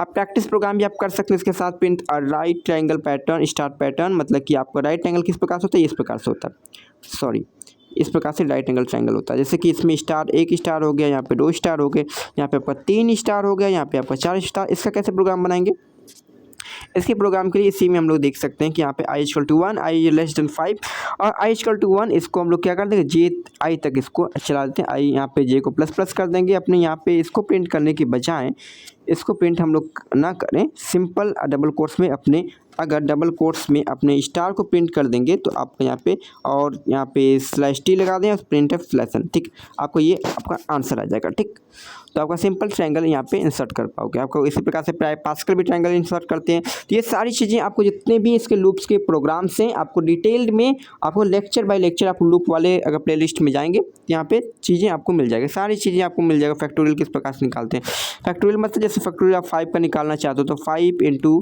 4 इंटू 3 इंटू 2 इंटू 1 तक जाना। तो इस प्रकार से कैसे फैक्टोरियल कर रहे हो, ठीक है। फैक्टोरियल बेसिकली क्या कर रहे हो, एक एक नंबर घटा रहे हो, ठीक है। तो आपको क्या लगा देना, आपको यहाँ पे जो प्लस प्लस कर रहे हो यहाँ पे कंडीशन को चेंज कर देना है बेसिकली, ठीक है। तो ये सारी चीज़ें आपको लेक्चर्स यहाँ पे डिटेल में मिल जाएंगे। ये वन शॉट वीडियो तो आपको इसको जल्दी से कंप्लीट करना चाहिए। सारी चीज़ें प्रोग्राम आप लोग यहाँ पे वहाँ से अगर आपको नहीं समझ में आए तो वहाँ से आप लोग यहाँ पे देख सकते हैं, ठीक है, प्ले लिस्ट में, सी प्रोग्रामिंग की प्लेलिस्ट में।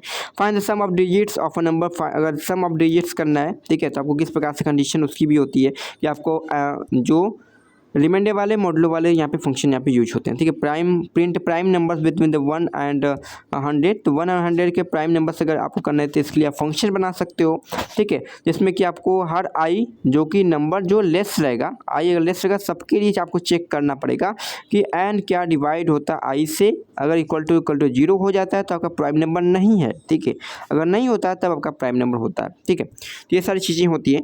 अब बात करते हैं अपने फंक्शन की, ठीक है। फंक्शन क्या होता है, एक ब्लॉक ऑफ कोड होता है ये भी, जो कि आपको एग्जीक्यूट करता है multiple time when ever you use, ठीक है।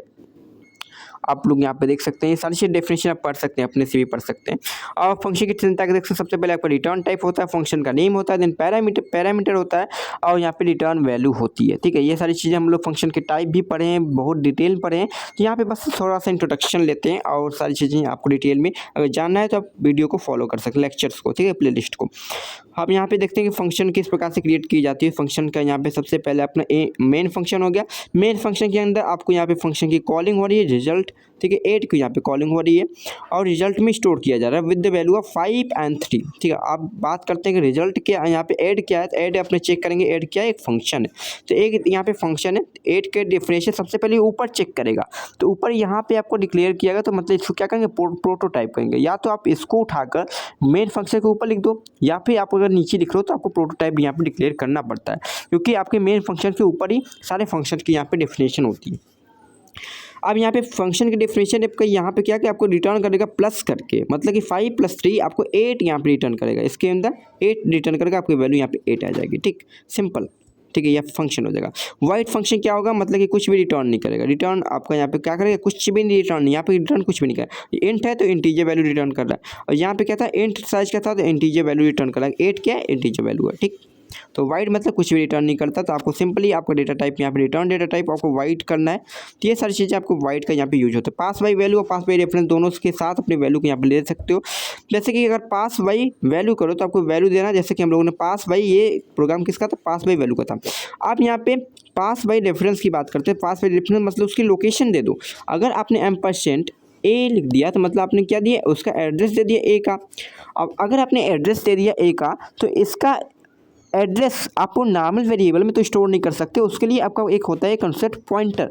आप पॉइंटर में किसी का एड्रेस स्टोर कर पाओगे, तो इसलिए पॉइंटर यहाँ पे डिक्लेयर किया गया है, एक्स पॉइंटर है, जिसमें कि अपने एड्रेस को यहाँ पे स्टोर कर पा रहे हैं, ठीक है। तो ये पास बाई रेफरेंस होता है, सीधा लोकेशन में आपका करता है, मतलब कि आपको यहाँ पे चेंज कर देता है आपके डायरेक्ट लोकेशन पे, आप इसलिए आप मेन फंक्शन अपने चेंजेस देख सकते हो, ठीक है। रिकर्सन क्या होता है, जब आपने जो फंक्शन होता है अपने आप को कॉल करता जाएगा, रिपीटिवली कॉल करेगा तो उसको रिकर्सन फंक्शन कहेंगे।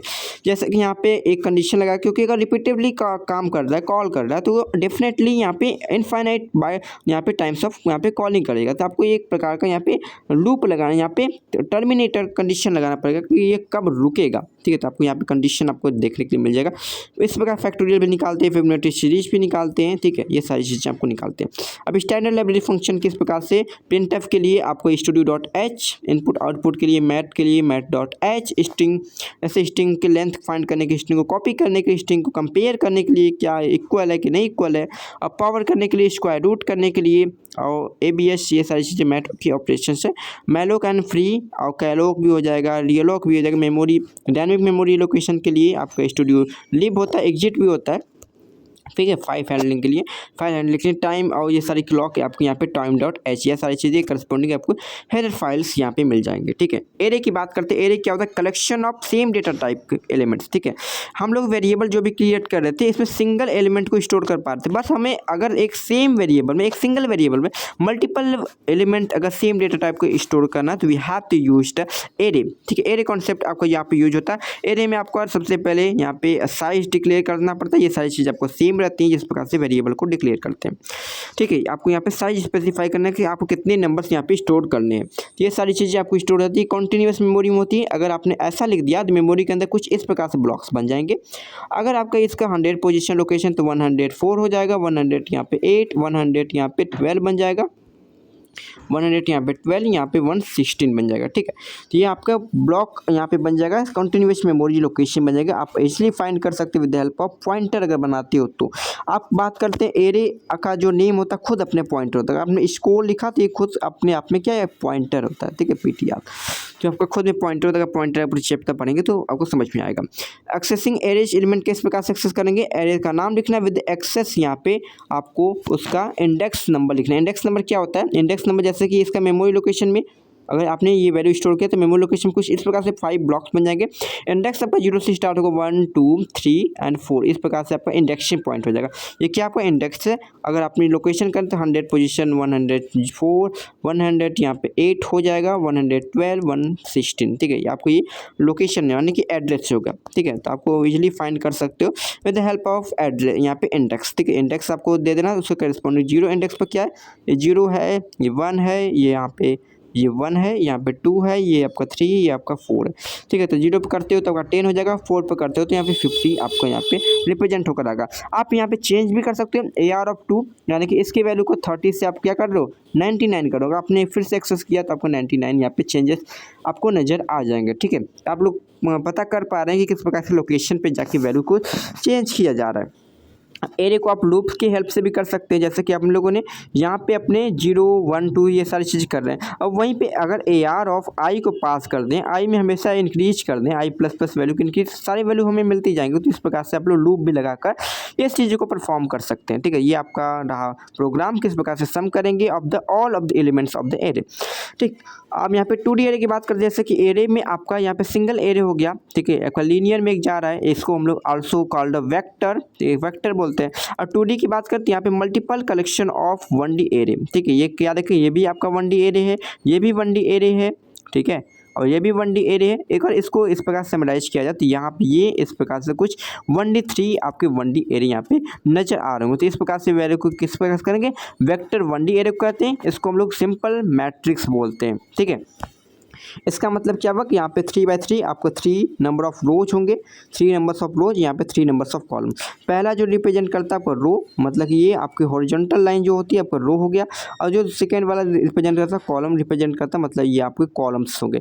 आपकी वैल्यू यहाँ पे किस प्रकार से आपकी इंसर्ट होंगी 1 2 3 4 5 एंड 6। ठीक है। और यहाँ पे नीचे और है 7 8 एंड 9। इस प्रकार से वैल्यू आपको इंसर्ट हो जाएंगे। ठीक है। आपको कॉमा से सेपरेट करना, आपको इस वाले वैल्यू में यहाँ पे सारी वैल्यू को यहाँ पे इंसर्ट करना। ठीक है। यह सारे आई होप कि सारे लोग को पता होगा। अब एरो को यहाँ पे फंक्शन में भी यूज कर पाओगे। ठीक है। ये सारी चीज़ें आपको यहाँ पे लेक्चर्स में मिल जाएंगे। ठीक है। सारी चीज़ें यहाँ पे प्रैक्टिस क्वेश्चन भी मिल जाएंगे क्योंकि टाइम बहुत ज़्यादा कम है तो हम लोग यहाँ पे जल्दी जल्दी काम करते हैं अपना। ठीक है। स्ट्रिंग की बात करते हैं। स्ट्रिंग क्या होता है? यहाँ पे एरिया ऑफ कैरेक्टर होता है। मतलब बेसिकली स्ट्रिंग क्या होता है? डबल कोट्स में जो भी चीज़ें लिख दी आपको यहाँ पे एरे यहाँ पे स्ट्रिंग हो जाएगा। स्ट्रिंग में सारी चीज़ें होती क्या, जैसे कि आपने हेलो लिखा तो हेलो इंडिविजुअली अगर देखा जाए तो एक प्रकार का कैरेक्टर ही तो है। अब कैरेक्टर एरे हो गया, एक इसको एरे में एज्यूम करें तो यहाँ पे एरे हो गया तो array of character is called string. ठीक है। अब एरे ऑफ कैरेक्टर में अगर आपने हेलो कुछ लिख दिया तो हेलो यहाँ पे स्ट्रिंग हो गया। बट अगर एरे में इसको रिप्रेजेंट करेंगे तो आपका HE कुछ इस प्रकार से एज्यूम हो जाएगा है HLLO। और यहाँ पे एक लास्ट में आपको नल कैरेक्टर होता है ताकि इसको पता कर पाए कि आपका ये हेलो क्या है, एक स्ट्रिंग है। यही आपकी पहचान होती है कि अगर एरिया ऑफ कैरेक्टर क्या होता है और स्ट्रिंग क्या होती है। एरिया ऑफ कैरेक्टर में आपको इंडिविजुअली सारे elements as a individually elements माने जाते हैं। बट स्ट्रिंग में आपका लास्ट वाले यहाँ पे नल कैरेक्टर मस्ट भी नल कैरेक्टर होना चाहिए ताकि वो स्ट्रिंग की ऑपरेशन को परफॉर्म कर पाए। ठीक है। जैसे स्ट्रिंग के फंक्शंस को यहाँ पे यूज कर पाए जैसे स्ट्रिंग ऑफ लेंथ हो गया, स्ट्रिंग ऑफ कॉपी हो गया, ठीक है। ये सारी चीज़ें आपको एफ गेट्स होता है, प्रिंट एफ यहाँ पे भी कर सकते हो, ठीक है। तो ये सारी चीज़ें आपकी स्ट्रिंग की यहाँ पे फंक्शन होते हैं। फंक्शन भी आप लोग देख सकते हैं, स्ट्रिंग की लेंथ फाइंड करने के लिए, कॉपी करने के लिए, कैट कॉन्कैटिनेट करने के लिए, कंपेयर करने के लिए, अपर केस में चेंज करने के लिए, लोअर केस में चेंज करने के लिए, और रिवर्स करने के लिए। रिवर्स मीन्स मतलब कि आपने हेलो लिखा तो आपको रिटर्न क्या कर देगा, LOLLEH, ठीक है। आपको इस प्रकार से रिप्रेजेंट करेगा, मतलब ये रिवर्स कर देगा, ठीक है। स्ट्रिंग और STR मतलब कर दिए तो आपको यहाँ पे सब स्ट्रिंग को फाइंड करके दे देगा, जितने भी आप नंबर ऑफ कैरेक्टर को यहाँ पे फाइंड करना चाहते हो, ठीक है। ये सारी चीज़ें आपको ऑपरेशन यहाँ पे मिल जाएंगी, आप लोग यहाँ पे इसलिए यहाँ पे देख सकते हो किस प्रकार से मैनिपुलेट होती है। और अगर आपको समझ में कुछ भी डाउट आता है तो आप लोग यहाँ पे प्ले लिस्ट वाले वीडियो को 1 by 1 यहाँ पे फॉलो कर सकते हो। जैसे कि यहाँ पे क्या किया गया है, आपको एक स्ट्रिंग गिवन है, अब इसमें नंबर ऑफ वोवेल्स और नंबर ऑफ यहाँ पे सारी चीज़ें यहाँ पे रिप्रेजेंट करना। जैसे कि अगर आपकी स्ट्रिंग में सारे यहाँ पे लूप लगाए गए हैं, एक एक आपके एरे के एलिमेंट्स को फाइंड कर with the help of index point, ठीक है। अगर जब तक आपको लूप चलाना, जब तक ये नल कैरेक्टर को रीच नहीं कर पाता तब तक करना। अगर सी में स्टोर करना है अपने एलिमेंट्स को, अगर सी की वैल्यू AEIOU होता है, ठीक है। वोवेल्स यहाँ पे वोवेल्स क्या होते हैं, AEIOU, सारी चीज़ें स्मॉल भी हो सकती हैं और कैपिटल भी हो सकती, सारी चीज़ें को यहाँ पे यूज कर पाएंगे। आपको यहाँ पे कंडीशंस लगाने हैं और ऑपरेटर लगाना है, ठीक है। और ऑपरेटर लगा, कोई भी एक अगर रीच कर जाता है तो आपको वोवेल्स को यहाँ पे प्लस प्लस, वोवेल्स के काउंट को प्लस प्लस कर देना है, ठीक है। और यहाँ पे स्ट्रिंग की डिक्लेरेशन इनिशियलाइजेशन इस प्रकार से होती है। आपको अगर एट टाइम ऑफ डिक्लेरेशन कर रहे हैं तो आपको यहाँ पे साइज स्पेसिफाई एरे में नहीं देनी होती है, आप दे भी सकते हैं नहीं भी दे सकते, it's all of your choice, ठीक है। आपको यहाँ पे सिंपल क्या करना है, आप कई लोग क्या कर देते हैं कि अगर यहाँ पे इस प्रकार से कंडीशन चेक कर लेते हैं कि अगर ए होता है और अगर बी होता है, इस प्रकार से इस कंडीशन को चेक करते हैं, ये आपका बैड मैनर है। अगर आप ऐसे कंडीशन चेक करते हैं हमेशा आपको ट्रू ही रिटर्न करके देगा। कैसे रिटर्न करके देगा, अगर इसको एनालाइज करें तो यहाँ पे स्टेटमेंट अगर यहाँ पे अगर चेक करें तो ए स्टेटमेंट क्या है, एक प्रकार का एक ट्रू वैल्यू है, बी भी क्या है एक प्रकार से ट्रू वैल्यू है। वैसे तो हमें बी को चेक ही नहीं करना, ए क्या है एक प्रकार से ट्रू वैल्यू है, तो ये सारी चीज़ों को चेक ही नहीं करना, ऑटोमेटिकली ये ट्रू वैल्यू से ही आपका यहाँ पे ट्रू वैल्यू आ जाएगा। एग्जैक्टली यहाँ पे चेक नहीं होगा, तो आपको कंडीशन कुछ इस प्रकार से लुक लाइक दिस आपको लगाना है। सारे के सारे कंडीशन आपको इंडिविजुअली लगाने हैं और ऑपरेटर यहाँ पे यूज करना है। प्रैक्टिस प्रोग्राम भी आप लोग देख सकते हैं यहाँ पे, और भी कई सारे जैसे पॉइंटर्स, यस ये वाला चैप्टर आपका बहुत ज़्यादा इंपॉर्टेंट है। जैसे कि M% A लिख दिया तो आपको ये मेमोरी के एड्रेस को यहाँ पे रिप्रेजेंट करेगा, और एड्रेस अगर हो गया तो आप नॉर्मल वेरिएबल में स्टोर नहीं कर पाओगे, इसके लिए एड्रेस वाले वेरिएबल को होल्ड करने वाला वेरिएबल चाहिए, दैट इज़ कॉल्ड पॉइंटर। और पॉइंटर को क्रिएट करने के लिए आपको इंट लिखना पड़ेगा, डेटा टाइप मतलब किस डेटा टाइप के वैल्यू के वेरिएबल्स के एड्रेस को स्टोर करना चाहते हो। इसका मतलब ये नहीं होगा पॉइंटर आपका इंटीजर टाइप का है, आप किस टाइप के वेरिएबल के एड्रेस को रिप्रेजेंट करना चाहते हो, स्टोर करना चाहते हो, उसका ये आपका टाइप है, उसका यहाँ पे डेटा टाइप है। आपको सिंपल एक एस्ट्रिक लगाना पड़ता है, अपने यहाँ पे आइडेंटिफायर का नाम लिख देना, दैट इज पॉइंटर का अपना नाम लिख देना है। अगर आप पॉइंटर के वैल्यू पर जाना चाहते हो तो आपको एस्ट्रिक यहाँ पे करना है, इसको कहते हैं डी रेफरेंसिंग ऑपरेटर, ठीक है, डी रेफरेंसिंग ऑपरेटर सिंपली। अब यहाँ पे M%X लिख दिए मतलब 42, अगर यहाँ पे कोई भी मेमोरी के अंदर X है, इसके अंदर 42 स्टोर है। अगर 100 पोजीशन या फिर 1001 पोजीशन पर अगर लोकेशन है तो आपको इसका पॉइंटर यहाँ पे इस एड्रेस को पॉइंट करेगा, दैट इज PTR, ठीक है। एस टी कुछ भी नहीं लगेगा, आपको पॉइंटर इस चीज़ को यहाँ पे एक्सेस करेगा। अगर आपने यहाँ पे क्या कर दिया, ये x को यहाँ पे वैल्यू को प्रिंट कर रहे हो तो आपको x की यहाँ पे वैल्यू आप प्रिंट कर सकते हो। M%N ये क्या है, एड्रेस है, एड्रेस के लिए आपको %F लिख सकते हो या %X लिख सकते हो, ठीक है, क्योंकि हेक्साडेसिमल में एड्रेस को रिप्रेजेंट किया जाता है। तो %X लिख दो या फिर यहाँ पे P लिख दो, कुछ भी लिख दो। अब PTR भी वही चीज़ कर रहा है, दोनों चीज़ें यहाँ पे सेम, दोनों चीज़ करेंगे, सेम एड्रेस मतलब ये सेम दोनों चीज़ काम करेंगे। अब एस्ट्रिक PTR लिख दियो, मतलब कि हम लोगों ने X बनाया था, 42 बनाया था और ये 1001 लिखा था, इसको PTR लिख रहा था PTR, ठीक है।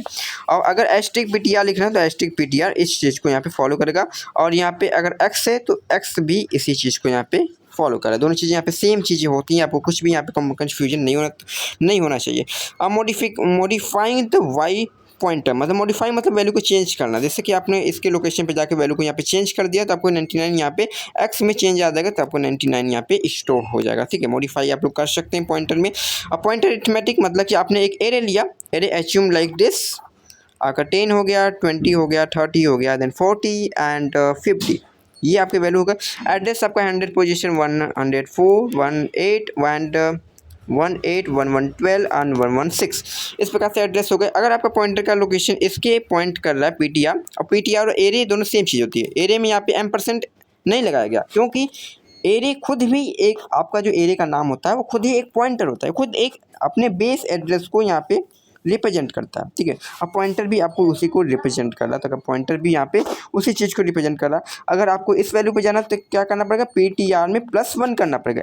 एंड इंडेक्सिंग क्या, इंडेक्सिंग आपको याद रखना है वो 0 1 2 3 4, ठीक है। इंडेक्सिंग आपको याद कर, इसको अगर एक्सेस करना है तो आपको ptr+4 लिखना है। एज वेल एज आप लोग यहाँ पे सिमिलर होगा AR ऑफ, अगर 4 लिखते हो अब एज वेल एज आपको यहाँ पे सिमिलर होगा अगर आपने PTR के अंदर इंडेक्सिंग 4 लिख दिए, ठीक है। जैसे कि हम लोगों ने एरे ऑफ 4 लिख रहे थे, तो आपको यहाँ पे अगर एस्टिक इसको करते हो, अगर वैल्यू पर जाना चाहते हो तो दोनों चीज़ें यहाँ पे सेम होती है, ठीक है। तो ये सारी चीज़ें आपको सेम होती है। आप also access by the a pointer, और जिस प्रकार से एरे में अपने नेम में आप एक्सेस कर पाते हैं। जैसे कि अगर डबल पॉइंटर होगा पॉइंटर के एड्रेस को स्टोर करने के लिए, ठीक है। पॉइंटर टू पॉइंटर वेरिएबल भी ऐसे बोलते हैं। अब यहाँ पे एक चीज़ और है कि अगर आपने यहाँ पे इनिशियलाइज कर रहे हो तो आपको यहाँ पे एस्टिक कहीं भी लिख सकते हो, यहाँ पे इसके बीच में भी एस्टिक लिख सकते हो, या फिर आप एस्टिक यहाँ पे इसके साथ भी लिख सकते हो, कुछ भी यहाँ पे डिफरेंस नहीं होता, आपको सेम यहाँ पे डिक्लेरेशन यहाँ पे फॉलो करते हैं, ठीक है। अब नल पॉइंटर क्या होता है, नल पॉइंटर मतलब कि 0th पोजीशन के लोकेशन को यहाँ पे अगर ये एक्सेस करता है, जैसे कि एस्टिक यहाँ पे पीटीआर इसको नल के साथ यहाँ पर साइन किया। नल एक खुद आपका एक पॉइंटर होता है, ठीक है। अगर नल पॉइंटर अगर होता है तो आपको यहाँ पे % आपको ये वाला पॉइंटर प्रिंटर, अगर पॉइंटर नल नहीं होता तभी आप लोग डी रेफरेंस करना। अगर नल पॉइंटर कोई पॉइंटर अगर नल से असाइन है तो आपको डी रेफरेंस कभी भी नहीं करना। अगर आप पॉइंटर को अगर dereferencing with the null pointer करते हो तो कहा जाए सेगमेंट फॉल्ट और आपका प्रोग्राम टोटली क्रैश हो जाएगा। आपको ये बात बिल्कुल ध्यान रखना है। ये चीज़ हम लोग यहाँ पे डायनेमिक मेमोरी लोकेशन में भी करते हैं कि अगर पॉइंटर की वैल्यू अगर नल है तो आपको यहाँ पे पॉइंट आपको डी रेफरेंस नहीं करना, ठीक है, बिल्कुल नहीं करना। ये चीज़ आपको लिखी भी गई है नोट में, अटेंशन में, ठीक है। और ये सारी चीज़ें हो गई। आपको स्ट्रक्चर हो गया, स्ट्रक्चर मतलब क्या करता था, एरे बिल्कुल हमारा क्या करता था, सिमिलर टाइप ऑफ डेटा को स्टोर करता, सिमिलर डेटा टाइप को स्टोर करता था, सिमिलर टाइप ऑफ डेटा, ठीक है, सिमिलर टाइप ऑफ डेटा, ठीक है, set of similar type of data को स्टोर करता था, मल्टीपल डेटा को। बट अगर हम लोग चाहते हैं कि आपका एक single variable multiple data type को वैल्यू को स्टोर करे, मल्टीपल डेटा टाइप को वैल्यू को यहाँ पे एक्सेस कर पाए, तो we have to use the structure and union, ठीक है। अब इस स्ट्रक्चर एंड यूनियन ये सारी चीज़ें आपको डेफिनेशन भी पढ़ लेंगे, क्योंकि आप लोग के पास टाइम होगा तो यहाँ पे पढ़ सकते हैं। अब बात करते हैं यहाँ पे स्ट्रक्चर की। स्ट्रक्चर कुछ इस प्रकार से इनिशियलाइज होगा, स्ट्रक्चर कीवर्ड यूज होता है, और यहाँ पे लास्ट में आपको सेमीकोलन लगाना है, आपको मेन फंक्शन के बाहर लिखना है, जिस प्रकार से फंक्शन को लिखते थे, ठीक है। अब यहाँ पे स्टॉक टाइप की स्टूडेंट बना देना है अपना STR, यहाँ पे स्टूडेंट ऑफ ऑब्जेक्ट बन गया। और ये सारी चीज़ें क्या कहलाएंगी, ये सारी चीज़ें मेंबर्स कहलाएंगे, ठीक है, मेंबर्स। और ये क्या गया, आपका ऑब्जेक्ट हो गया, ठीक है। अगर आपको डॉट ऑपरेटर से सारी मेंबर्स को एक्सेस करना है, अगर आपको यहाँ पे नेम को एक्सेस करना है तो आपको नेम यहाँ पे, अगर स्ट्रिंग को आप डायरेक्टली यहाँ पे असाइन नहीं कर सकते हो, आपको ये स्ट्रिंग CPY यानी कि कॉपी स्ट्रिंग का यूज करना पड़ता है, ठीक है। तो स्ट्रिंग और कॉपी का यूज करेंगे, अपने स्ट्रिंग को यहाँ पे करने, एज को एज में वैल्यू स्टोर करता है, एज h1 कर देंगे, 20 वैल्यू हो जाएगा, h1 GPA 3.8 यहाँ पे यूज हो जाएगा।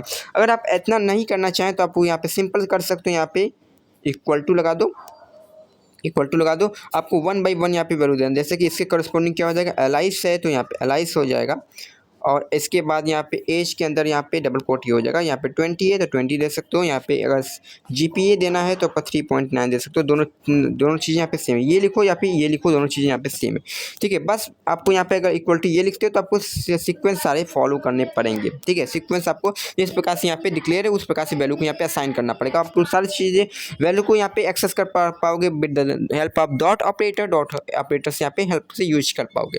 अब टाइप डेफ क्या होता है, टाइप डेफ आपका कस्टम आपको यहाँ पे देता है कि कस्टम आप लोग बना सकते without writing the struct keyword, ठीक है। अगर इसका मतलब क्या, टाइप डेफ के बारे में जान रहे थे, अगर टाइप डेफ आपने लिख दिया, टाइप डेफ आपने ओल्ड ऑपरेटर, ओल्ड कुछ चीज़ है पहले से, आपने न्यू बनाना चाहते हो, मतलब अगर न्यू लिखोगे तो आपको ओल्ड के जैसा ही आपको देखने के लिए मिल जाएगा, ठीक है। सिंपल आपका इसका मतलब ये होता है।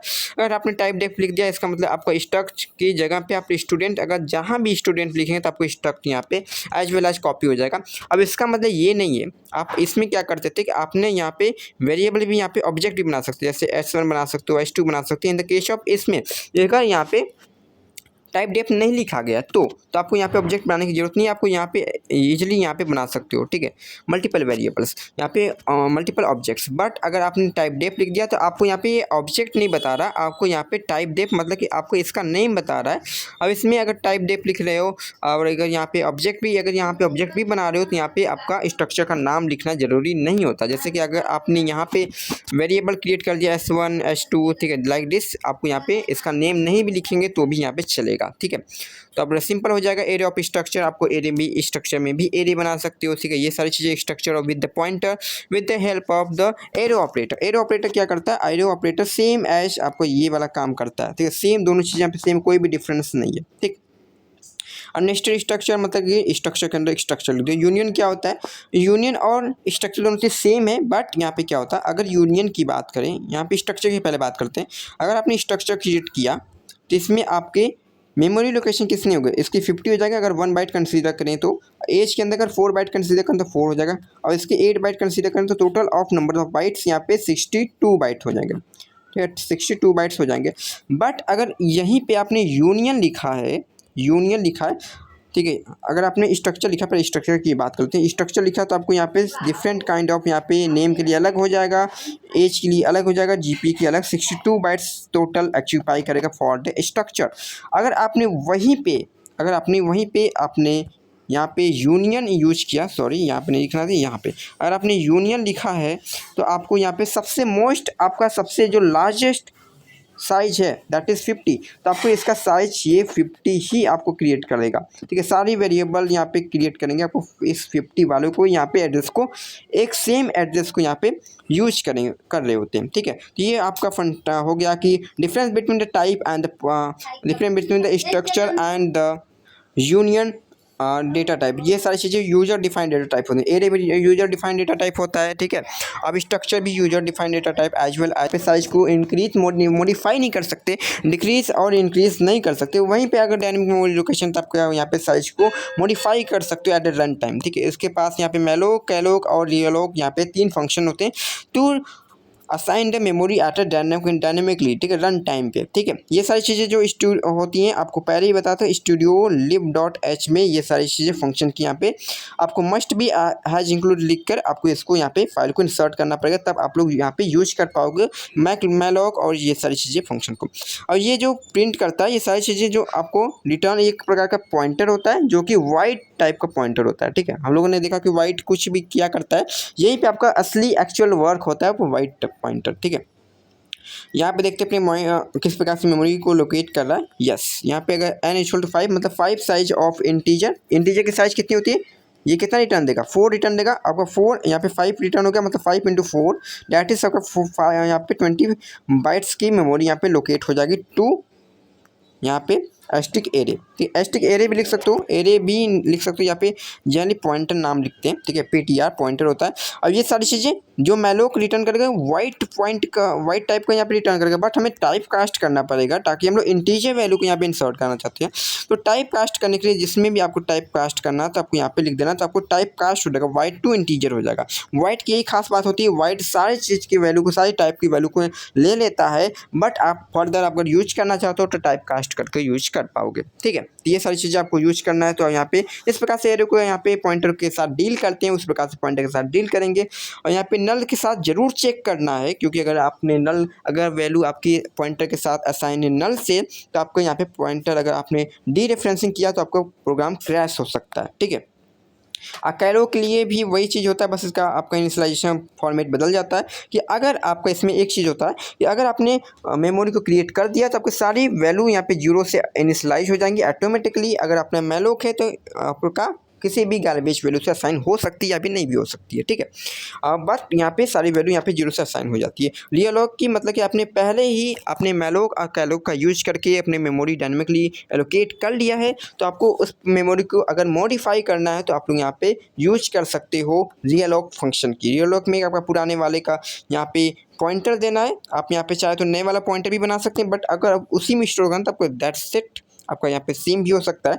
अपना न्यू यहाँ पे साइज डिक्लेयर कर सकते हो, क्या भी मॉडिफाई साइज क्या होने चाहिए। आपका यहाँ पे ओल्ड पॉइंटर है, आपका मॉडिफाई साइज हो गई है, मॉडिफाई मॉडिफाई साइज अपना कर सकते हो, कितना साइज करना है आपको, इसको डिक्रीज भी कर सकते हो, इंक्रीज भी कर सकते हो। फ्री क्या करना है, मतलब कि आपने मेमोरी को डायनेमिकली एलोकेट कर दिया तो आपको उसको फ्री भी करना पड़ता है। जैसे ही आपका प्रोग्राम खत्म होता है, आपका काम खत्म हो जाता है, उसको फ्री भी करना पड़ता है। सिंपल आपको यहाँ पे फ्री में अपने पॉइंटर का नाम लिख देना, जैसे कि वो पॉइंटर यहाँ पे क्या हो जाएगा, फ्री हो जाएगा। ठीक है, अगर आपने इसको नल से भी असाइन करते हैं, अगर नल से आपने असाइन नहीं किया तो फिर से पॉइंटर अगर फ्री हो गया, जैसे कि अगर ये ब्लॉक ऑफ मेमोरी की आपने एक्सेस कर दिया तो पॉइंटर के बेस एड्रेस दे दिया। अगर आपने फ्री करने का मतलब इसके लोकेशन यहाँ पे हटा दिया तो पॉइंटर आप किसी भी रैंडम एड्रेस को यहाँ पे पॉइंट करेगा। रैंडम आपका नल भी हो सकता है, तो मस्ट भी आप वो पॉइंटर को नल्स के साथ यहाँ पे असाइन कर दो, या फिर नहीं भी करना चाहो तो हो जाएगा, बट आपको नल से असाइन करना पड़ेगा। ठीक है, कर सकते हो। तो ये सारी चीज़ें आपको टेप डेप इसमें भी यूज हो जाती हैं। आपको मेमोरी लोकेशन यहाँ पे डायनामिकली एरे ऑफ स्ट्रक्चर भी यूज कर सकते हो। सारी चीज़ें कॉन्सेप्ट आपकी 1 बाय 1 यहाँ पे चलती जाएंगी। अब बात करते हैं अपने फाइल हैंडलिंग की। फाइल हैंडलिंग मतलब किस प्रकार से अपने फाइल को ओपन करना, यूज करना, किस प्रकार से उसमें राइट करना, रीड करना, जो भी ऑलरेडी यहाँ पे यूज की गई। और फाइल की सारी फंक्शन studio.lib में ही studio.h में ही मिल जाती है। ठीक है, सारी फंक्शन, बट आपको studio.lib यूज करना पड़ता है ताकि आप लोग यहाँ पे एग्जिट फंक्शन का यूज कर पाओ। और यहाँ पे फाइल को ओपन करने के लिए आपके पास एक पॉइंटर होता है, that is the pointer to एक फाइल टाइप, ptr लिख दिया। और यहाँ पे एक पॉइंटर के लिए आपका टाइप होता है एक फाइल टाइप का पॉइंटर, f सारी चीज़ कैपिटल में होती है, FILE। यहाँ पे आपको फाइल टाइप का यहाँ पे मिल जाएगा, जैसे कि फाइल। और यहाँ पे अपने अगर ओपन करना चाहते हो तो आपके पास फंक्शन होता है f ओपन। अपने फाइल का नेम लिख दो, अपना यहाँ पे मोड लिख दो। मोड मतलब ये सारी चीज़ें, मोड यहाँ पे सेमीकोलन, मोड ये सारी चीज़ होती है। अगर अपने फंक्शन यहाँ पे रीड लिखा तो आपका फाइल मस्ट भी एक्जिस्ट होता है, तो आपको यहाँ पे ओपन कर दिया जाएगा रीड के लिए। और यहाँ पे राइट करना है, अगर आपका create a new and overwrite, मतलब कि अगर आपका जो भी आपने नेम असाइन किया है, दिया है इसको, अगर वो फाइल एग्जिस्ट करती है तो उसको यहाँ पे ओपन कर देगा द राइट मोड। अगर आपको एग्जिस्ट नहीं करता तो क्रिएट कर देगा and open to write mode. Append मतलब जो भी आपका कंटेंट है उसके आगे एग्जिस्ट करेगा, फाइल का पहले से एग्जिस्ट करता है। अगर कंटेंट यहाँ पे कुछ लिखा गया तो यहाँ से आपका यहाँ पे राइट करना शुरू कर देगा। राइट मतलब क्या होता है कि अगर आपका कंटेंट पहले से लिखा गया तो उसको इरेज करके न्यू कंटेंट आपको यहाँ पे लिखने के लिए दे देगा, सारी चीज़ें इरेज कर देगा वो। अपेंड और इसका यही मतलब होता है। और ये सारी चीज़ें आपको तीनों चीज़ें यहाँ पे दोनों काम करती है, राइट और रीड दोनों काम करती है। ठीक है, अगर प्लस लग गया तो यहाँ पे आपके फाइल के लिए पॉइंटर हो गया, मतलब ओपन कर दिया गया इनटू द राइट मोड। और ये सारी चीज़ें फंक्शन को यहाँ पे चेक कर लिया कि अगर पॉइंटर यहाँ पे नल है कि नहीं। नल कब आता है, आपने अगर ओपन किया तो यहाँ पे आपका ओपन फाइल हुआ या नहीं हुआ, आपका यहाँ पे पाथ गलत है या फिर आपका परमिशन नहीं है, आपका डिस्क के अंदर कोई भी स्पेस नहीं है, तो ये सारी चीज़ें यहाँ पे काम चीज़ें होती हैं। तो ये सारी चीज़ें आपको कर सकते हो, पुट एस कर सकते हो। ठीक है, यहाँ पे फंक्शन होते हैं, पुट एस होते हैं। ठीक है, इसमें फंक्शन की यहाँ पे जो भी आपके फाइल हैंडलिंग के फंक्शंस होते हैं। रीडिंग फ्रॉम द फाइल, आपको रीड करना है, आपको ओपन कर देना है रीडिंग मोड में। देन आपको एफ गेट्स लाइन, ये सारी चीज़ें आपको करनी है। आपको line by line, character by character अपने वैल्यू को यहाँ पे क्रिएट करना, और अपने सारी चीज़ें यहाँ पे प्रिंट करना चाहते हो प्रिंट कर सकते हो। बाइनरी फाइल भी होती है। फाइल बेसिकली हमारे साथ दो टाइप की होती है, टेक्स्ट फाइल होती है और यहाँ पे बाइनरी फाइल होती है। बाइनरी फाइल की कौन सी होती है और टेक्स्ट फाइल कौन सी होती है। टेक्स्ट फाइल जिसमें बस एग्जिस्ट करती है आपको टेक्स्ट, और बाइनरी फाइल जिसमें कि आपको ऑडियो को लिखते हैं हम लोग MP3 हो गया, MP4 वाले टाइप के हो गए, आपके फ़ोटोज हो गए। ये सारी चीज़ें फाइल जो होती हैं आपके बाइनरी फाइल में की जाती हैं। वैसे तो ऐसे आपका यहाँ पे यूजफुल नहीं है बाइनरी फाइल के लिए हैंडलिंग के लिए, बट ठीक है। प्री प्रोसेसर की बात करते हैं, add macros. The preprocessor runs before the compilation, handles the lines starting with hash के साथ जो भी चीज़ें स्टार्ट होती है उसको प्री प्रोसेसर कहते हैं। और ये कोड कंपाइलर टाइम से पहले रन होता है, एग्जीक्यूट होता है। और ये आपका जो प्री प्रोसेसर होता है ये आपके एक्चुअल प्रोग्राम का यहाँ पे पार्ट नहीं होता, बट यस ये आपका कंपाइलर से पहले डील होता है। जैसे कि हम लोग हैज इंक्लूड studio.h लिखते थे, string.h लिखते थे, तो ये सारी चीज़ें किससे स्टार्ट होती थी, हैज से स्टार्ट होती थी। That is called also called pre processor. ठीक है, मैक्रो डिफिनेशन जैसे कि हम लोग हैज डिफाइंड को देखा था अभी सबसे फर्स्ट में, हैज डिफाइंड को अपने देखा था कि अगर py लिख दिया और 3.14 इस प्रकार से इससे अगर यूज किया तो यहाँ पे रिप्लेस हो जाती है, तो ये आपका हो गया। हैज इंक्लूड आपका ये सारी चीज़ें आपको यहाँ पे दो चीज़ें से हैज इंक्लूड काम करते हैं। स्टूडियो डॉट रन मतलब ये स्टेटमेंट हेडर फाइल मतलब एंगल ब्रैकेट से अगर क्लोज है, ये सारी एंगल ब्रैकेट होती हैं, और अगर एंगल ब्रैकेट से क्लोज है इसका मतलब कि आपका सी प्रोग्रामिंग के अंदर ही फाइल एग्जिस्ट करती है। अगर आपका यहाँ पे डबल कोट से एग्जिस्ट है मतलब कि आपका किसी अनदर यूजर डिफाइंड फंक्शन है, आप उसको यहाँ पे इंक्लूड करना चाह रहे हो, ठीक है। हैज डिफाइंड ऑब्जेक्ट यहाँ पे मैक्रोज डिफिनेशन हो जाएगा। ये सारी चीज़ें आपको ऑलरेडी यहाँ पे पता होगी। मैक्रो फंक्शन लाइक दिस, और यहाँ पे मैक्रो अगर करना तो इससे साथ रिप्लेस हो जाएगा वेन एवर आप यूज करेंगे मैक्रो साइज। अब इसका यूज कहाँ होता है, यहाँ पे एक्चुअल यूज यहाँ पे रिप्रेजेंट किया गया। अगर आपने एरे में डिक्लेयर करो तो यहाँ पे साइज मस्ट भी यहाँ पे लिखना पड़ता है। अगर आपने इंट ए इक्वल टू अगर 5 लिख दिया, अगर इंट यहाँ पे एरे कुछ क्रिएट करते हो, यहाँ पे साइज अगर ए को डिक्लेयर करते हो तो आपको यहाँ पे एरर आ जाएगा, ठीक है। और बट आपको ए का साइज यहाँ पे अगर मैक्रो से डिफाइन करते हो मैक्स साइज, तो आपको यहाँ पे एरर नहीं आएगा, आप सीधा इसका 100 यहाँ पे रिप्लेस हो जाएगा। बेसिकली आपको यहाँ पे रिप्लेस कर देता है, ठीक है। तो ये सारी चीज़ें आपका हैज डिफाइंड का यूज होता है। कंडीशनल कंपाइलेशन भी होता है, जैसे कि हैज इफ डेफ हो गया, अगर डिफाइंड है डिबग, जैसे कि यस डिफाइंड है हैज डिफाइंड के साथ, तो इसलिए यहाँ पे यूज हो जाएगा। तो ये ट्रू दे देगा तो आपको यहाँ पे एग्जीक्यूट हो जाएगा, और लास्ट में इल्स हो जाएगा, ठीक है। तो इंक्लूड गार्ड्स अगर हेडर फाइल्स, ये सारी चीज़ें होती हैं, ठीक है। ये सारी चीज़ें एडवांस टॉपिक है। अब इन्यूमरेशन एंड टाइप डेट तो आपको ऑलरेडी पता होगा। इन्यूमरेशन क्या होता है कि जैसे कि इंटीजर अगर बात करें, इंटीजर क्या करता है कि इंटीजर ए लिख दिए तो इसका स्कोप क्या होगा कि ऑल आप पॉजिटिव वैल्यू की यहाँ असाइन कर सकते हो, ऑल नेगेटिव वैल्यू असाइन कर सकते हो, और ऑल यहाँ पे एक सिंगल वैल्यू यहाँ पे 0 असाइन कर सकते हो। अब इसके साथ आप यहाँ पे असाइन नहीं कर सकते, जैसे पॉइंट वाले वैल्यू असाइन नहीं कर सकते। तो बेसिकली इसका स्कोप हो गया इंटीजर का कि आप लोग इसी वैल्यू को, इसी सेट ऑफ वैल्यू को असाइन कर सकते हो। तो बेसिकली इनम भी आपको यही चीज़ देता है कि आप अपना खुद का एक टाइप बना दो, ठीक है। यूजर डिफाइंड डेटा टाइप है, अगर आप खुद का टाइप बना दो कि ताकि आप उसमें कुछ सेट ऑफ वैल्यूज दे दो, ताकि अगर यूजर उस टाइप का अगर वेरिएबल क्रिएट करे तो उन्हीं सेट ऑफ वैल्यू से कोई एक वैल्यू वहाँ पे दे, उसके अलावा कुछ भी ना दे, ठीक है। तो ये आपका इन्यूमरेटर का यहाँ पे डिफिनेशन हो गया, ठीक है। ऑफ इनम यहाँ पे कीवर्ड हो गया, और यहाँ पे डे उसका नाम हो गया डेटा टाइप का, और यहाँ पे इनम डे अगर टुडे आपने बनाया, टुडे आपका यहाँ पे क्या हो गया वेरिएबल हो गया, ठीक है। क्या और वेरिएबल कर सकते हो या ऑब्जेक्ट कर सकते हो। इसने अपने वेडनेसडे दे दिया, वेडनेसडे यस एग्जिस्ट करता है तो आपको वेडनेसडे यहाँ पे असाइन हो जाएगा। अब इसमें बात क्या खास बात है, इंटीजर से असाइन सारी वैल्यूज हो जाती हैं ऑटोमेटिकली। अगर यहाँ पे 1 से अगर आपने असाइन 1 से नहीं किया तब भी आपको यहाँ पे 0 से असाइन हो जाएगा, 1 से असाइन हो जाएगा, 2 से असाइन होगा। अगर आपने 1 से असाइन कर दिया तो ये ऑलरेडी आपका 2 से असाइन हो जाएगा, ये 3 से एंड सो ऑन। अगर आपने आप कस्टम भी दे सकते हो, अगर इसको 1 से असाइन कर दिया, इसको 2 से कर दिया, इसको 20 से कर दिया, इसको 21 से कर दिया, अपना खुद का यहाँ पे असाइन कर सकते हो। ये आपका 21 से ऑटोमेटिकली असाइन हो जाएगा। अगर आपने असाइन नहीं किया तो ठीक है, नेक्स्ट वाला अपने ऑटोमेटिकली 1 के साथ प्लस हो जाएगा। अगर आपका टुडे की वैल्यू अगर इफ़ यहाँ पे वेडनेसडे है तो आपको प्रिंट ऑफ ये कर देगा, ठीक है। ये सारी चीज़ें किसमें आपका मेन फंक्शन के अंदर ये सारी चीज़ें काम करेंगी, ठीक है, मेन फंक्शन के अंदर। और अगर आप लोग यहाँ पे देख रहे हैं कि सेमी कॉलन है, सेमी कॉलन किस लेगा, ये एक स्टेटमेंट है, ठीक है। ये सारी चीज़ें मेन फंक्शन के अंदर ही लिखनी है, बाहर नहीं लिखनी है, ठीक है। ये आपका स्टेटमेंट है। आप यहाँ पे चाहे तो इनम डे और ये सारी वैल्यू ऐसे भी लिख सकते हो यहाँ पे कॉमा सेपरेट करके, ठीक है। ये सारी स्टेटमेंट के बाद आपके सेमीकोलन लगती हैं, ठीक है। ये सारी चीज़ें होगी। टाइप डेप मतलब कि आपको कस्टम यहाँ पे करता है। ओल्ड टाइप डेप क्या होता है, यहाँ पे टाइप डेप लिख दिया, अपना ओल्ड डेटा टाइप लिख दिया, आपका न्यू उसके किस नाम से यहाँ पे इसको बुलाना चाहते हो, सिंपल, ठीक है। तो ये सारी चीज़ें आपकी हो गई। आई होप कि ये चैप्टर यहाँ पे आपका लिंक्ड लिस्ट भी होता है, ये सारी चीज़ें आपके लिंक्ड लिस्ट, ये सारी चीज़ें एडवांस टॉपिक है। वैसे तो ये सारी चीज़ें अभी प्लेलिस्ट में कम यहाँ पे नहीं कराई गई हैं, फिर भी आप लोग यहाँ पे देख सकते हैं, 1 शॉर्ट वीडियो है। तो लिंक्ड लिस्ट क्या होता है कि एक प्रकार का लिस्ट होता है, द सीक्वेंस ऑफ नोट्स, इसमें नोट्स होते हैं, वे each note contains the data and pointers to the next note. मतलब कि अगर आपने ऐसे कुछ लिखा, ठीक है, तो इस प्रकार से नोट, ये सारी चीज़ इंडिविजुअल क्या है, नोट है।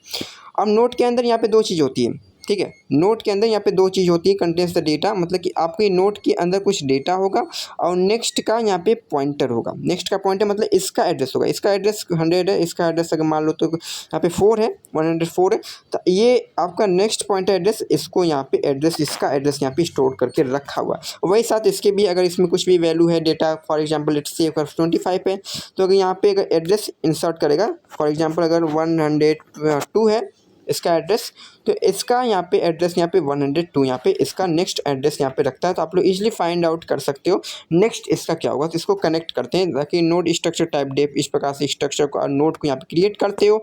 ये सारी चीज़ें यूजर डिफाइंड डेटा टाइप होती हैं, ठीक है। लिंक लिस्ट हो गया, ये सारी चीज़ स्ट्रक्चर हो गया, यूनियन हो गया, सारी चीज़ें यूजर डिफाइंड डेटा टाइप। और ये सारी चीज़ें आपको डीएसए जब करेंगे, DSA data structure and algorithm अगर करेंगे तो ये सारी चीज़ें यहाँ पे काम करती हैं, ठीक है।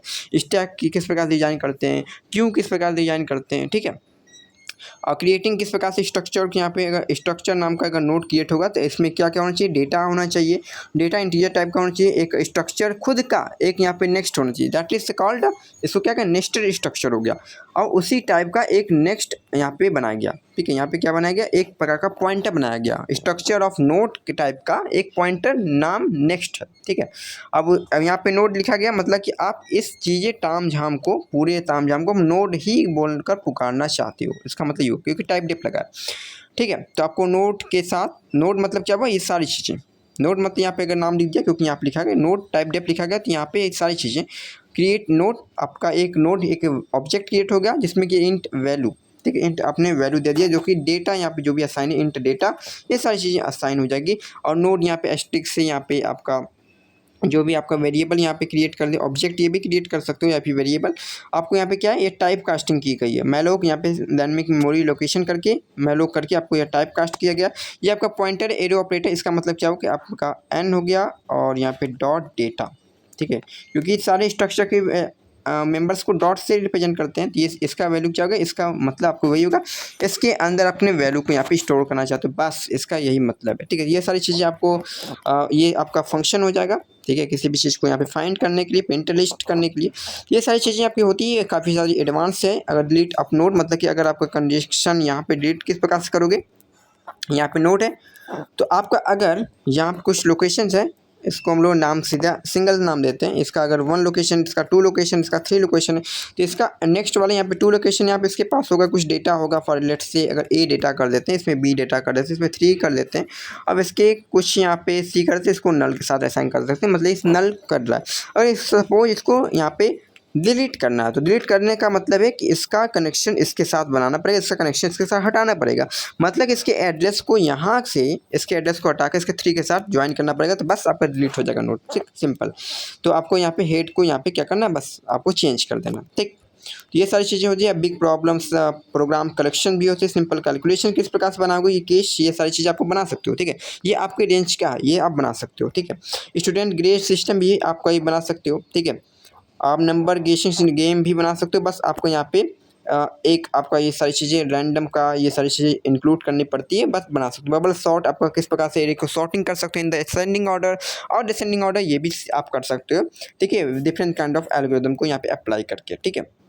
बैंड सर्च भी कर सकते हो, लीनियर सर्च मतलब कि किसी पर्टिकुलर एरे के एलिमेंट्स में किसी पर्टिकुलर एलिमेंट्स को फाइंड करना, ठीक है। स्टैक यूजिंग एरे स्टैक बना सकते हो। स्टैक किस प्रकार से होता है, इस प्रकार से एलिमेंट्स होता है। स्टैक को हम छोटा सा बोल देते हैं कि एल लीफो टाइप का होता है, that is last in first out, मतलब कि लास्ट में अगर इनपुट होता है तो वो फर्स्ट में यहाँ पे आउटपुट होगा। जैसे फॉर एग्जांपल इस प्रकार से इनपुट करेंगे, अगर इस प्रकार से इनपुट अगर यहाँ पे आ जाए लास्ट वाला इनपुट, तो अगर निकालेंगे भी तो लास्ट वाला या फर्स्ट आउटपुट हो जाएगा, ठीक है, आउट हो जाएगा।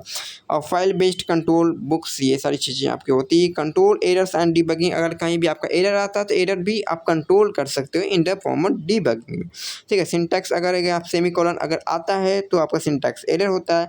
अगर आपने equal to assignment operator use कर दिया, अगर कंपेरिजन ऑपरेटर यूज करना था तो ये आपका यहाँ पे यूज होता है। ये सारी चीज़ कॉमन एरर होती हैं, ठीक है। अगर आपने स्कैनफ में ये चीज़ अगर आपने भूल कर दिया, ठीक है, कई लोग करते हैं कि हम % नहीं लगाते हैं, तो आपका क्रैश हो जाएगा, रॉन्ग इनपुट अगर जाएगा, तो ये सारी चीज़ें यहाँ पे आपका इनपुट यहाँ पे करेक्ट करने के लिए होता है, ठीक है। डीबगिंग टिप्स ये हो जाएंगी फाइल हैंडलिंग में, ये सारी चीज़ें आपको सिंपल, ये सारी चीज़ें टॉपिक्स हो जाएंगे। अब ये सारी चीज़ें आपको यहाँ पे कंप्लीट हो गया और 1 शॉर्ट लेक्चर 1 आवर में आपका टोटल सी प्रोग्रामिंग का कंप्लीट हो गया ये चैप्टर।